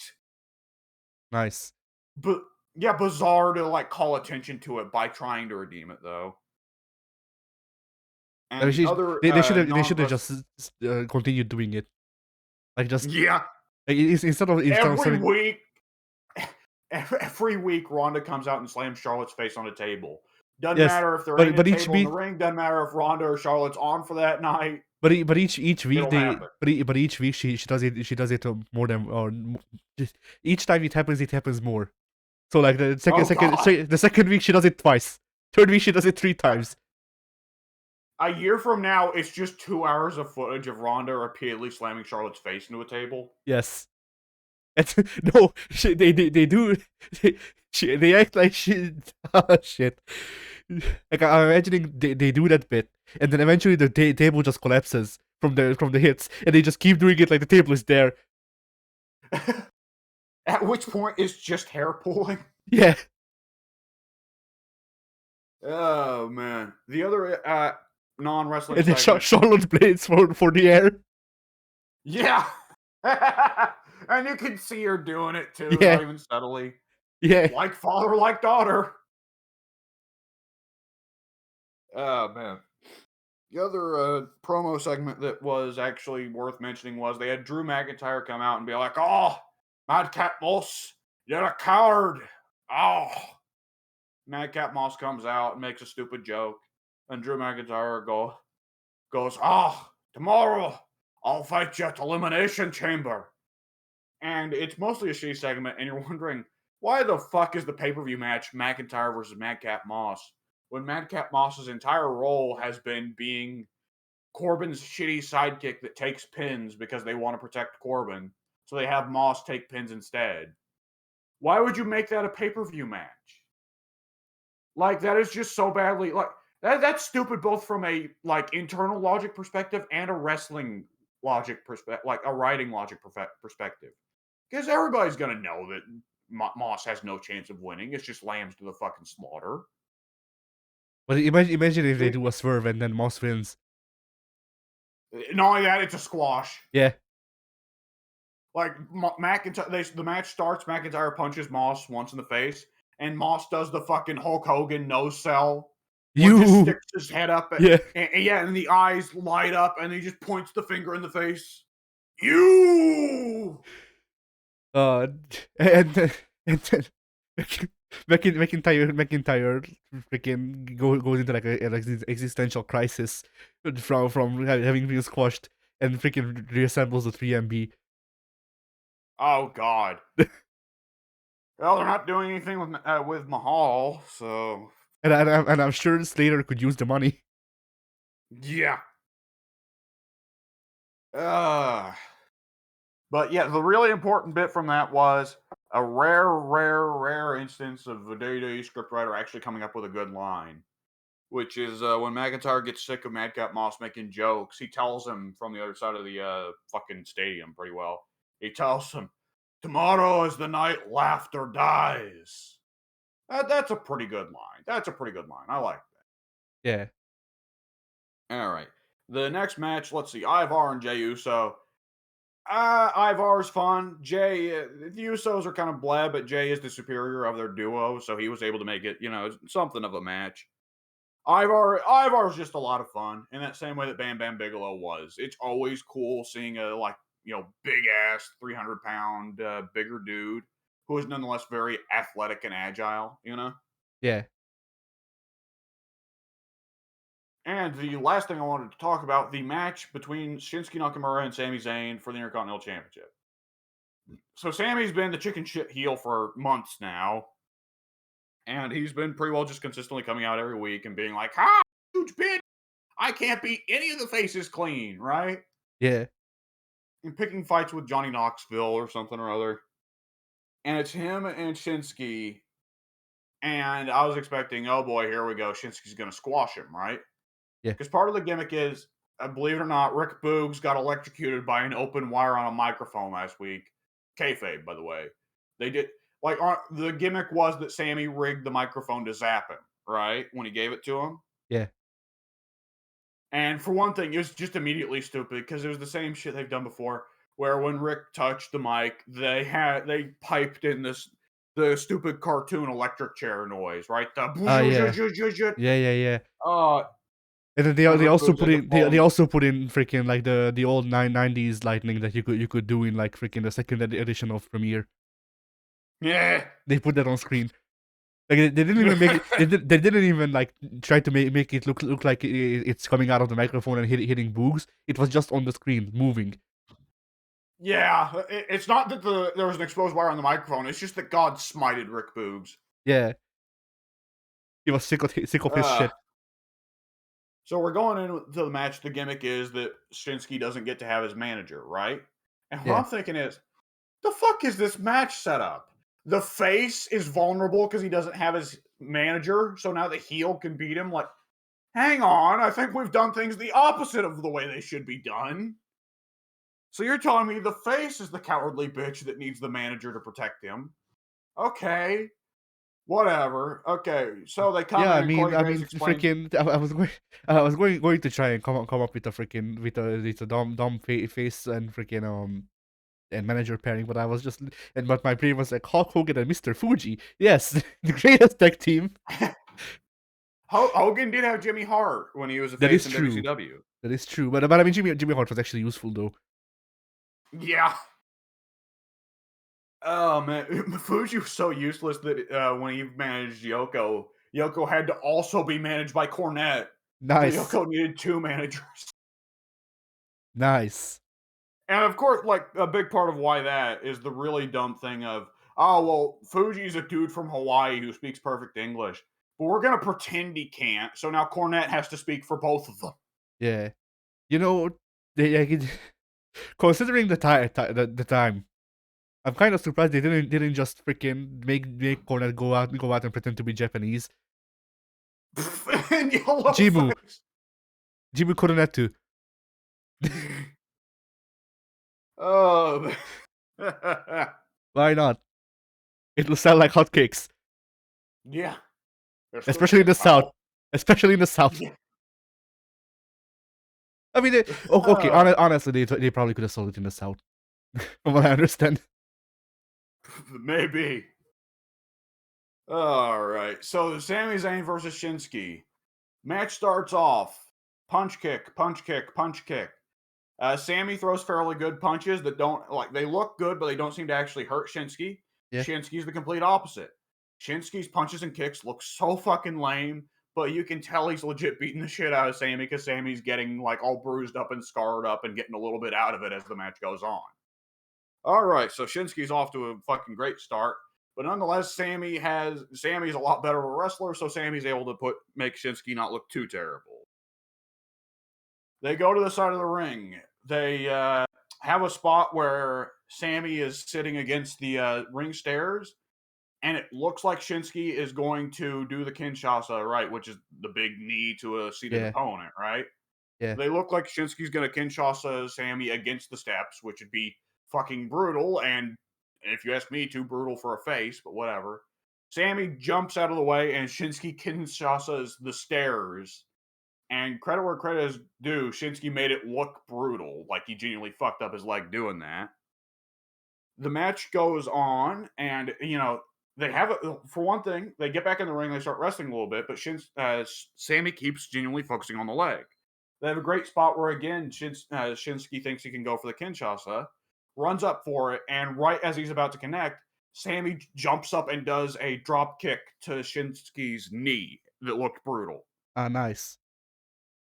They have Sammy pick up Shinsuke and hit him with a gorgeous Michinoku driver, which is a very rare move to see nowadays. Here's the And deal. I mean a legit Michinoku driver, not the fake shit they put in the WWE games where it's just a sit out scoop slam. I mean a legit Michinoku driver, and like it was fantastic. Let's see. It goes on for a little bit. Shinsuke keeps hitting the legs every now and then. Well, no, not even every now and then. He's genuinely focusing on the legs outside of, like I mentioned, the Michinoku driver and later on another move, which that move he winds up hitting is he also hits a pretty great Blue Thunder Bomb. And Sammy has that rare ring psychology thing of trying to make pins look like he's actually trying to pin him, right? Yeah. Because Sammy, after hitting the Blue Thunder Bomb, lays his leg over one of one of Shinsuke's arms, and then reaches over with his own arms to try and press down Shinsuke's other arm. Great spot. Shinsuke kicks out anyways. They go on for a little bit. Sammy hits him in the leg again. When he gets Shinsuke down on the ground, he goes for the pin. Shinsuke kicks out. Then Sammy says, "No, fuck you." Hooks the leg again, tries to pin him again. Shinsuke kicks out again. Sammy, without even like stepping up, like Shinsuke, as soon as the kick out is done, Sammy immediately hooks the leg again. Fails to pin Shinsuke again. I love that spot because like that's one you don't see enough in wrestling. Because that's the shit you would try.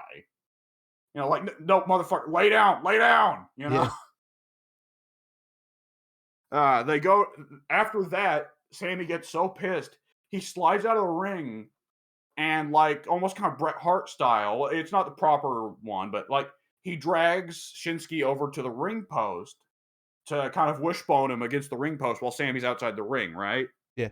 And he doesn't go for the ring post figure four like Bret does, but he does start slamming Sammy's leg into the ring post. No, They I get mean back in the when ring. you do that, you do the most obvious move. Ring post Boston Crab. Yeah. That would be interesting if it didn't have the guy be upside down. Yeah.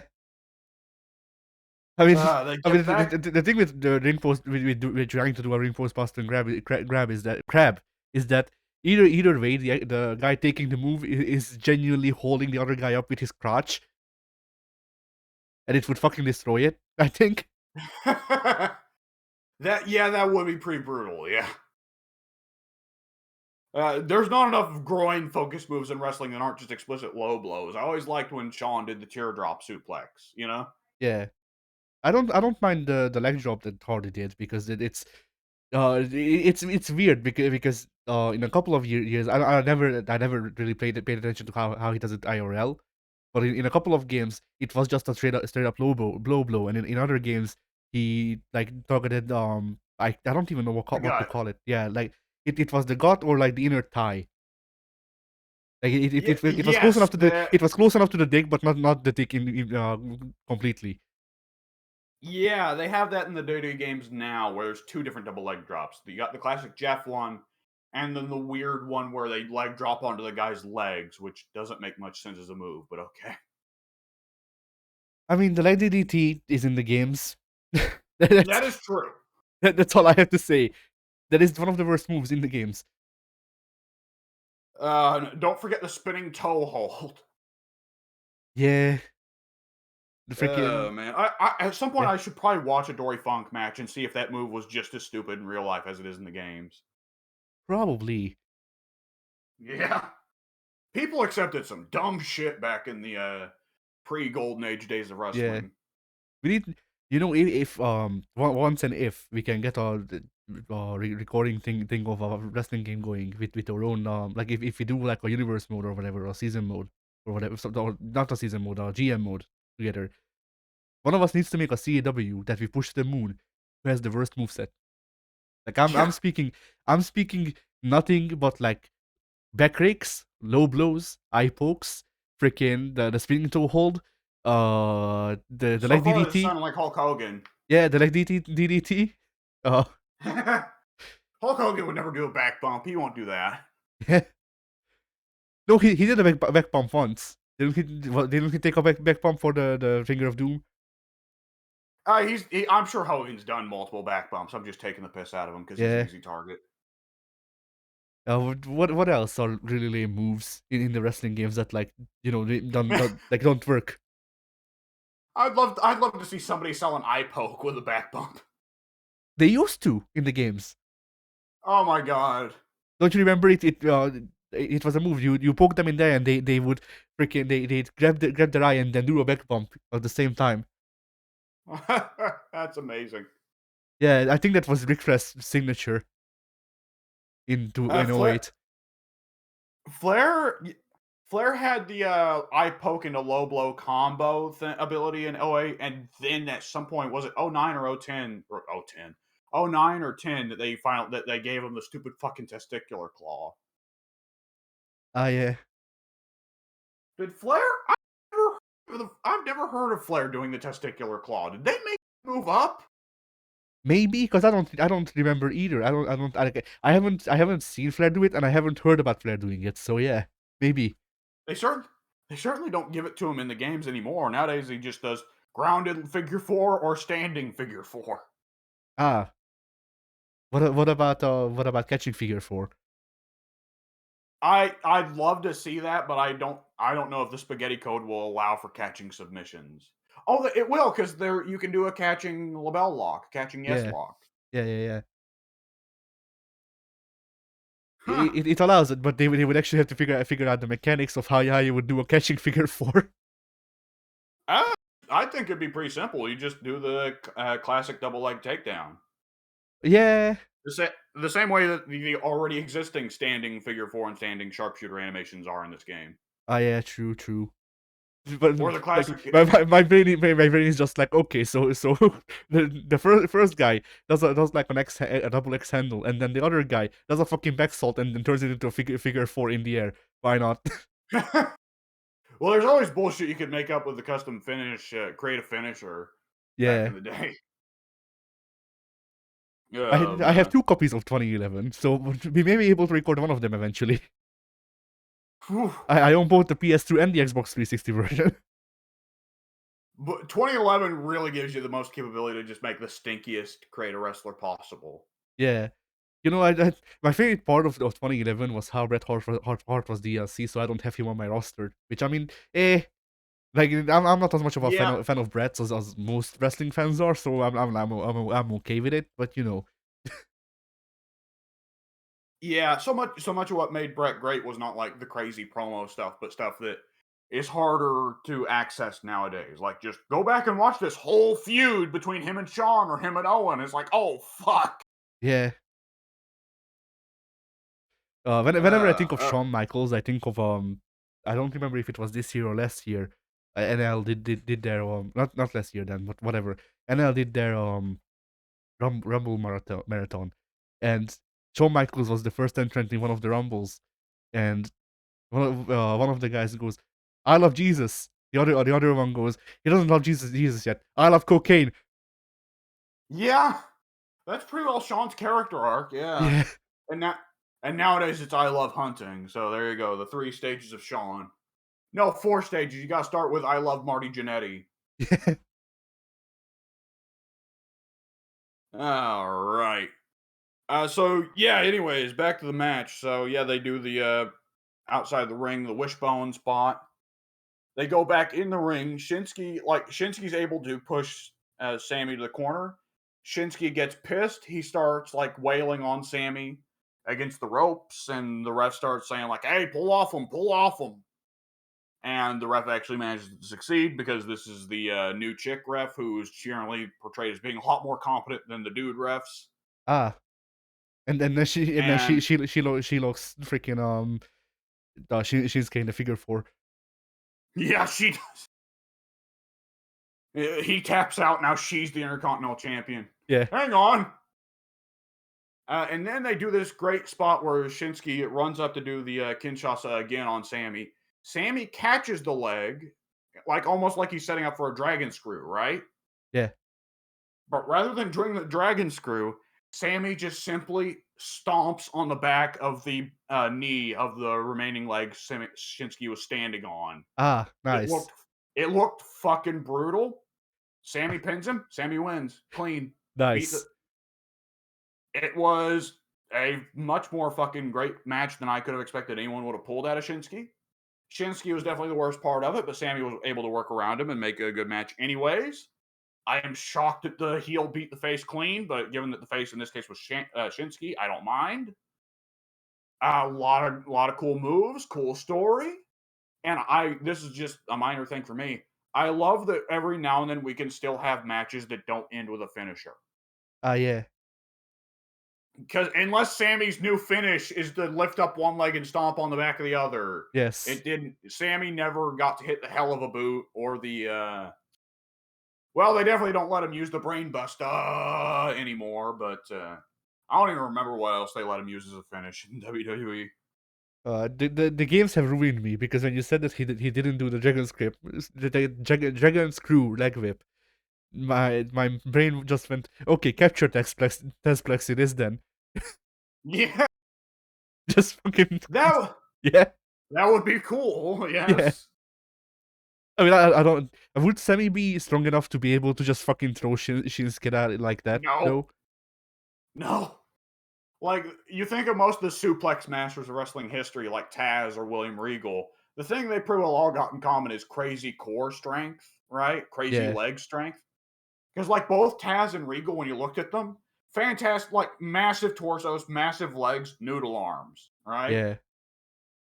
Sammy's not particularly muscular in any department. He's in decent shape, but, like, it's more evenly distributed.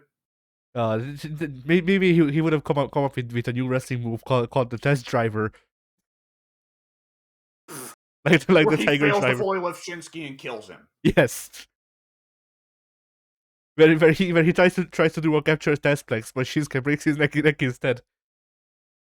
I swear I must have seen somebody on the indies actually does do like a bridging catch suplex as a finish. But they call it the package suplex because that invokes Kevin Steen and thus makes him sound cooler by proxy. Ah. Everything is Alright, so that everything was is packaged. yeah. Oh, man. I Alright, so think that was SmackDown this week. Oh, I do wanna point out one thing. yeah, One thing that bugs the shit out of me, I wanna hear your take on it. I don't like how the Elimination Chamber, they do it every year, and it's a six-man match, but there's every year, everyone knows there's only two guys that are in serious contendership for it. It's the two guys that are already in a fucking feud, right? yeah, So they advertised the Raw WWE Championship Elimination Chamber match, and it's like Austin Theory, Riddle, AJ Styles, Seth Rollins, oh, and also Bobby Lashley and Brock Lesnar. I wonder which two out of these six are actually going to have possibilities of getting a win. yeah. You know, Uh, Elimination Chamber now just reminds me of the Extreme Elimination Chamber at one time when it was shit. I do not know what that is.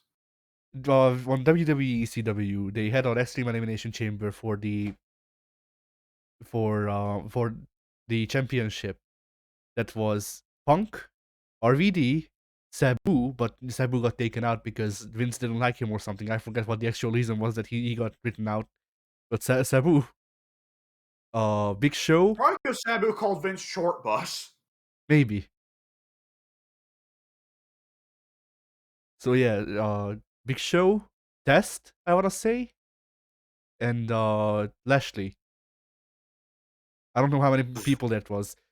Someone got written out and replaced. Oh yeah, I think Chris Masters replaced Sabu or something like that. What I'm hearing is a whole fuck ton of dudes who are green, except for Test, who never got respect from the company, and Show, who was always kind of lazy. Yeah, and I mean RVD was there. He he wasn't Yeah, green. He just RVD smoked was green.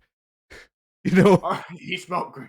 RVD is great, but one man does not him and Test would be the two great ones in that match, but two men does not a six-man match make, you know? Yeah. And so like Punk and RVD were the fan favorites going into that because Punk was indie and RVD was ECW. Like RVD still Yeah. is ECW, the whole brand, which is really funny when you consider EC that. dub. Yeah, which is really funny when you consider that freaking RVD's gimmick in ECW was "I'm too good for ECW," and it was true. I mean, by now, I'm not sure if it's true because he became lazy, but like he knows that he knows that like he is very well aware that all he's doing is he's just cashing in on ECW fame and getting money. And I mean, you know what? If people pay him to be ECW, then fuck it, why not? Why would you ever wrestle when you can just film yourself having sex with your wife for pay? Yeah. So yeah. Yeah. So what happened there was Punk and RVD were the fan favorites. Uh, RVD took out Punk just straight up. I think I don't remember what went on with the other people. Uh, like Punk and Masters or whoever started off. I think, and then uh Masters was just kind of there. If it was even him, I don't remember. It was someone from ECW, like the WWE ECW, not like old ECW. Yeah. But yeah, so that all of that happened. RVD came out. I think he got murdered by Tez's boot, and freaking taken out that way, or that or the Big Show happened. I forget which one. But the final two were Lashley and Big Show, and Lashley won. Ow. Ow, Jesus. The Yeah, fucking yeah, yeah, that's just so like an ECW show. What's ECW known for? These like edgy weirdos. We've got some edgy weirdos in this match. Let's get rid of all of them so we can get down to Lashley and Show. yeah.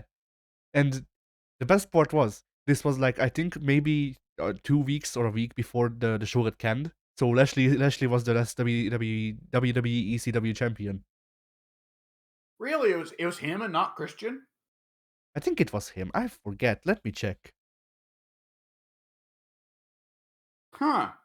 Because my understanding was like Punk was the top of WWE CW for the first 2 or 3 years, and then for the last 2 or 3 years, it was Christian. and they were pretty well just solo as the top faces of their respective brands. Let's see. No, I'm wrong. It wasn't even Lashley. Shit. It was Zeke. Ezekiel Jackson. Oh, Yeah. oh my God, I forgot about Ezekiel Jackson. So did Oh I. I thought he was wow. Bobby Lashley. Yes. Shit. Wow. Oh God, right. And then the WWE ECW champion was so valueless that as soon as they folded that shit, they then immediately moved Ezekiel Jackson over to being one of Wade Barrett's minions. Yeah. And you know what? I just want to read the description or whatever the note that they left here. The title was retired once again immediately after Ezekiel Jackson won it due to the ECW brand being discontinued on the same day. Yeah. Literally the same day. The title got Who was the deactivated. champion before that? Christian. Was it Punk or Christian? That makes sense. Yeah. Yeah, like I said, it was Punk for 2 years, Christian for 2 years. There you go. Yeah. Boy, freaking genuinely the same day that he won it is considered the date that the title was deactivated because the ECW ended that night legitimately. Let's just go ahead and pretend in our heads that Ezekiel Jackson killed it. Yes. Ezekiel Jackson is the reason ECW is dead. It's not because Paul Heyman doesn't know how to do money. No, it's not Vince shitting on its legacy either, even though its Nope. legacy deserves to be shit on. Oh man. I watched I did they get to see some footage of like actually classic ECW, and I was like that's the thing. That's how I found out that Rob's gimmick was that he was too good for ECW. But also, Rob could wrestle more because he was young, but also because he gave a shit, and Yeah. that was cool. And then everything else was just like why, like it's bad. I like hardcore wrestling. And freaking I liked some of the ideas that ECW had. Like I like the gimmick of freaking building matches around the possibility of the weapons that fans bring and shit like that. Like I think it's fine for a gimmick match every once in a while. But Well, you then just gotta not be stupid. yeah, just And just dare I suggest it, like ECW, well, part of the fundamental thing that never worked with ECW was internal logic. Why would anyone who wasn't obviously scripting this shit and faking this shit have started this company or agreed to work for this company? yeah, not only that, but also like don't freaking don't do shit like what New Jack did with that one kid. Well, yes. ECW is a very conducive environment for psychopaths, yes. And so yeah, like the The funny ECW, thing is, yeah, go ahead. from what I hear, New Jack had finally like gotten married, was having kids, and he got his life sorted out. He got off the drugs. He was finally like regaining his mind. He was turning into a much nicer, better person. And then he died. Because that's how that shit always works. Yeah. He he sacrificed himself. This was his redemption arc. We don't want to know what New Jack is What holding we back. don't know is that mass transit is back from the dead. Oh no! He's back with a vengeance. That's why Paul Heyman has to stay on the road with WWE. Otherwise, mass transit will catch him. I don't even know who Mass Transit is. The guy that New Jack stabbed. Oh no! Yeah. Wait, which one? That's a good question. The first one, the first famous one. Okay, the one I'm thinking of, the kid. Yeah, yeah, the kid who was like 500 pounds. Yes. Yeah. From what I heard, the kid thought I don't remember what actually happened with the kid. Shit. Well, New Jack got pissed because Mass Transit went backstage and asked him if he could get his shit in, right? Yeah. And and New Jack being a psychopath, was like, "This kid asked me if he could get his shit in, but he don't know me. He don't respect me. He don't respect that I'm New Jack. I'll teach this little shit." And he went and stabbed the shit out of him. Which, by all means, it is stupid to ask, "Hey, I'm a job guy, but I'm enhancement talent, but can you still let me get my shit in?" That is stupid, but your reaction should be, "No, kid, you're supposed to go out there and get pinned." Not, "Oh, yeah, I'm going to stab the shit out of you, punk." Yeah, Like, what? It's a little bit of an overreaction there. Went just a tad bit too far. yeah. The version I heard was that the kid in ring asked New Jack to blade for him because he doesn't know how to blade, and that was the problem. I do think that was the start of it. I think we're both right. I think that's when New Jack, either New Jack was planning ahead of time and he went, "Okay, this is when I'll do it," or New Jack was already pissed and he went, "Well, you want me to blade you, kid? All right, I'll fucking blade you, motherfucker. Something ought to. I'm fucking New Jack, bitch." He's just New Jack. Yeah. But Uh, yeah, it is. It yeah. will always be bizarre to me that Jim Cornette, who despises trash wrestling, despises unprofessionality, but like one of the greatest signs of his hypocrisy, is he always considered New Jack like a good guy and one of his best friends in the industry. Just Oh, so bizarre. Yeah, yeah. Cornette and New Jack always got along wonderfully. I can understand. I could understand Heyman because New Jack was one of his boys. Well, what's Cornette's thing? Well, here's the thing. New Jack didn't come from ECW. New Jack came from Smoky Mountain. Oh, right. and it was and it was Cornette that taught New Jack to do the angry black man It gimmick. was it was Cornette that taught New Jack how to stab kids. Almost.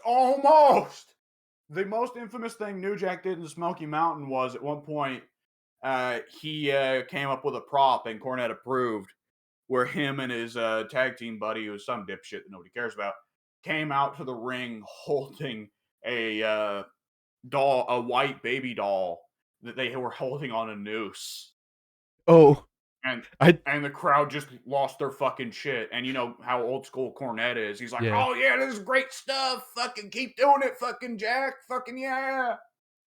I don't know why I thought you were going to say they bring out a white baby doll and then just as a part of the entrance punt it through the air. That see that would the thing is if they did that, that'd devalue Snitsky. And I'm always a fan of something that devalues Snitsky. Yeah, we need, we Oh need, man. we need to make sure that Snitsky's legacy stays pure. About a month ago, me and the family were watching the 2008 Royal Rumble, and Snitsky at one point came out, and he was the one person in the Rumble that everyone in my family was like, "Who the fuck is that?" And I just had to go, "Hey, it's Snitsky. You don't need to know. You don't want to know." Uh, freaking yeah, yeah. Did It's, Snitsky win any championships I during his can run look with it the up. company? Is Snitsky coming back to the WWE? That's what we need to ask. Oh yeah, I'd stop watching. He was in TNA in 2014, apparently. Oh my god. Heidenreich won a championship though, didn't he? Didn't Heidenreich win the tag team championships with Animal? I don't know. I'm gonna look him up too. Because But they yeah, had Heidenreich be one half of the new Legion of Doom at one point. yeah. Because you know that's bound to work. Bringing back the Legion of Doom with only half of the original members, sure. As much of a success as the new Midnight Express, I'm sure. But what about the new Rockers? They, I don't even remember who the other half was. I'm gonna be honest. It wasn't Owen, was it? I don't know. I'm gonna be honest. I don't fucking remember. Owen was one half of High Energy with Coco Beware. That was it. I Was like the other how. new Yeah. rocker hardcore Holly? Was it Bob Holly? Wait, that actually was on new Rockers. I just said something stupid. I'm almost certain that like a year after the Rockers broke up, Marty Jannetty did a new Rockers, and they had these hideous tie dye like green and purple. Well, not tie The dye. new These Rockers. hideous Marty neon Jannetty and green Leaf and purple outfits. Cassidy. Yes, Leaf what? Leaf Cassidy. Leaf Cassidy. Now there's a name forgotten by history. What? What am I missing out on? I typed in new Rockers wrestling, and Google is like, did you mean Shawn Michaels? You can't fucking make this up. Fucking got him. Marty Jannetty being shat on by even Google. Fuck him. Google's gonna be leaving Marty Jannetty's body in the river soon. Yeah. When was the last time you saw someone being called out like that by Google? That's amazing. I love that. We're gonna have to mention that again for Mike and Pink next time we see them. That's gonna kill both of them. Yeah. Anyway, Snitsky. Apparently, Snitsky trained in Extreme World Wrestling. Or no, World Extreme Wrestling. Sorry. Yeah. And then I like the freaking I like this. I like how it's I like how his WWE career is broken up. Developmental territories. Debut and Heat mainstay. Departure. Yeah. In 2018, or no, from 2008 and to 2018, he was working for World Extreme Wrestling still, and then in 2018 he retired because of injury, I think. Yeah. I see. Let's see. Do you know that's his filmography or championships? No. Ha! Well, the championships. He won the Athletic Club Wrestling Championship, or no, ACW Tag Team Championship with Rob Harper. He won the Lancaster. Right, that's the one he got. Yeah. Yeah, he won the Lancaster Championship Wrestling. He was ranked number 83 of the top 500 singles wrestlers of Pro Wrestling Illustrated in 2005. In case you ever wondered if Dave Meltzer's always been crazy.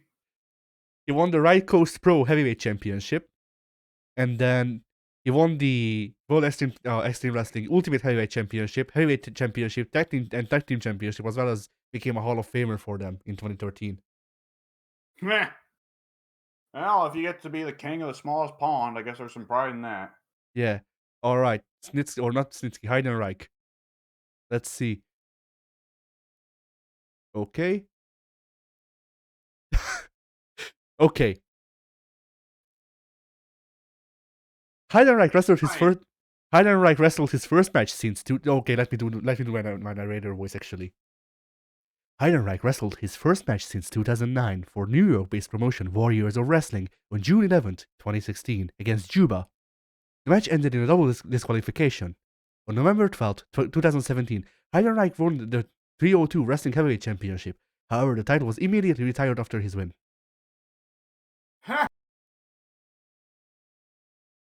I see. So yeah.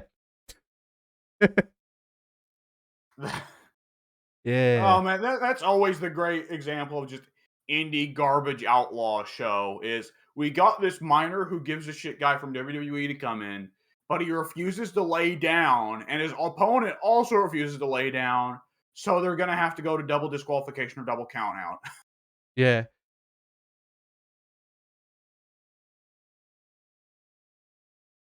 Let's see. Do we know if he's? Yeah, he was. The corniness of wrestling is not entirely dead. Yeah. Okay, so he won one championship in the WWE with Animal. You were right. Yep, that's what I thought. He was tag team champs once as Yeah. the new Legion of Doom. I honestly, genuinely, just randomly threw out the fucking the new Rockers. I forgot that they existed. Yeah, that's understandable. There's a period in the new new 90s, in the early 90s, where there was just new every classic tag. Oh, Yeah. excuse me, tag team. Wasn't it a new I Freebirds? think there. I don't know if I think there was a new Freebirds. Yes, I don't remember who. I can There was check. the new Heart. The new Heart Foundation was Neidhart and Owen. Ah yes, Freebirds Burrito. That's what I was looking for. Freebirds Burrito. Okay. Wrestling discussions always spiral out for us. Yeah. Let's see. Okay, the Fabulous Freebirds, but wasn't there a new one? History. All right. No, those are the actual people who were in it. Oh boy. Wikipedia is talking about the Freebird rule, Freebird rule, and I just saw freaking okay. Two things I need to explain now. So yeah, for one, I saw the Three Life Crew or whatever they were called, freaking Conan and okay, no, not even the New Age Outlaws, huh? It was Conan, Road Dogg, and R-Truth, Right. apparently. Right, this was shortly before they reformed the New Age Outlaws and TNA, but called them the Voodoo Kin Mafia. Yeah, Because get it, Vincent K. McMahon? yeah. But also, I saw one of the teams here is called Triple X, and I saw it as Triple H. So I was like, okay. So I was like, when did Triple H team with Loki and Christopher Daniels in TNA? Oh boy.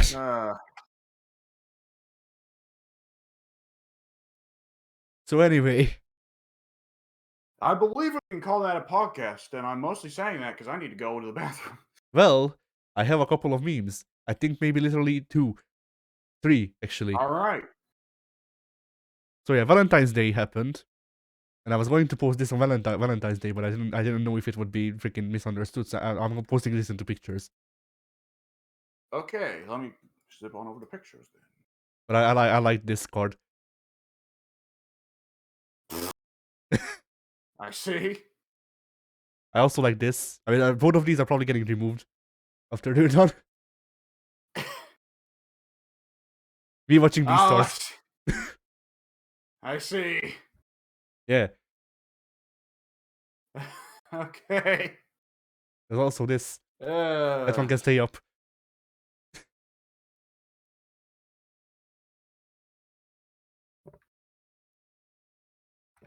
All right. We could probably call that a podcast. Addie, say Yeah. bye. I said say bye, not yeah. Oh, I'm gonna piss myself if this goes on too long. I'm having a hard time deciding if I want to just keep the silence going or if I want to start doing Grill John impressions. Oh God. Bye. Later.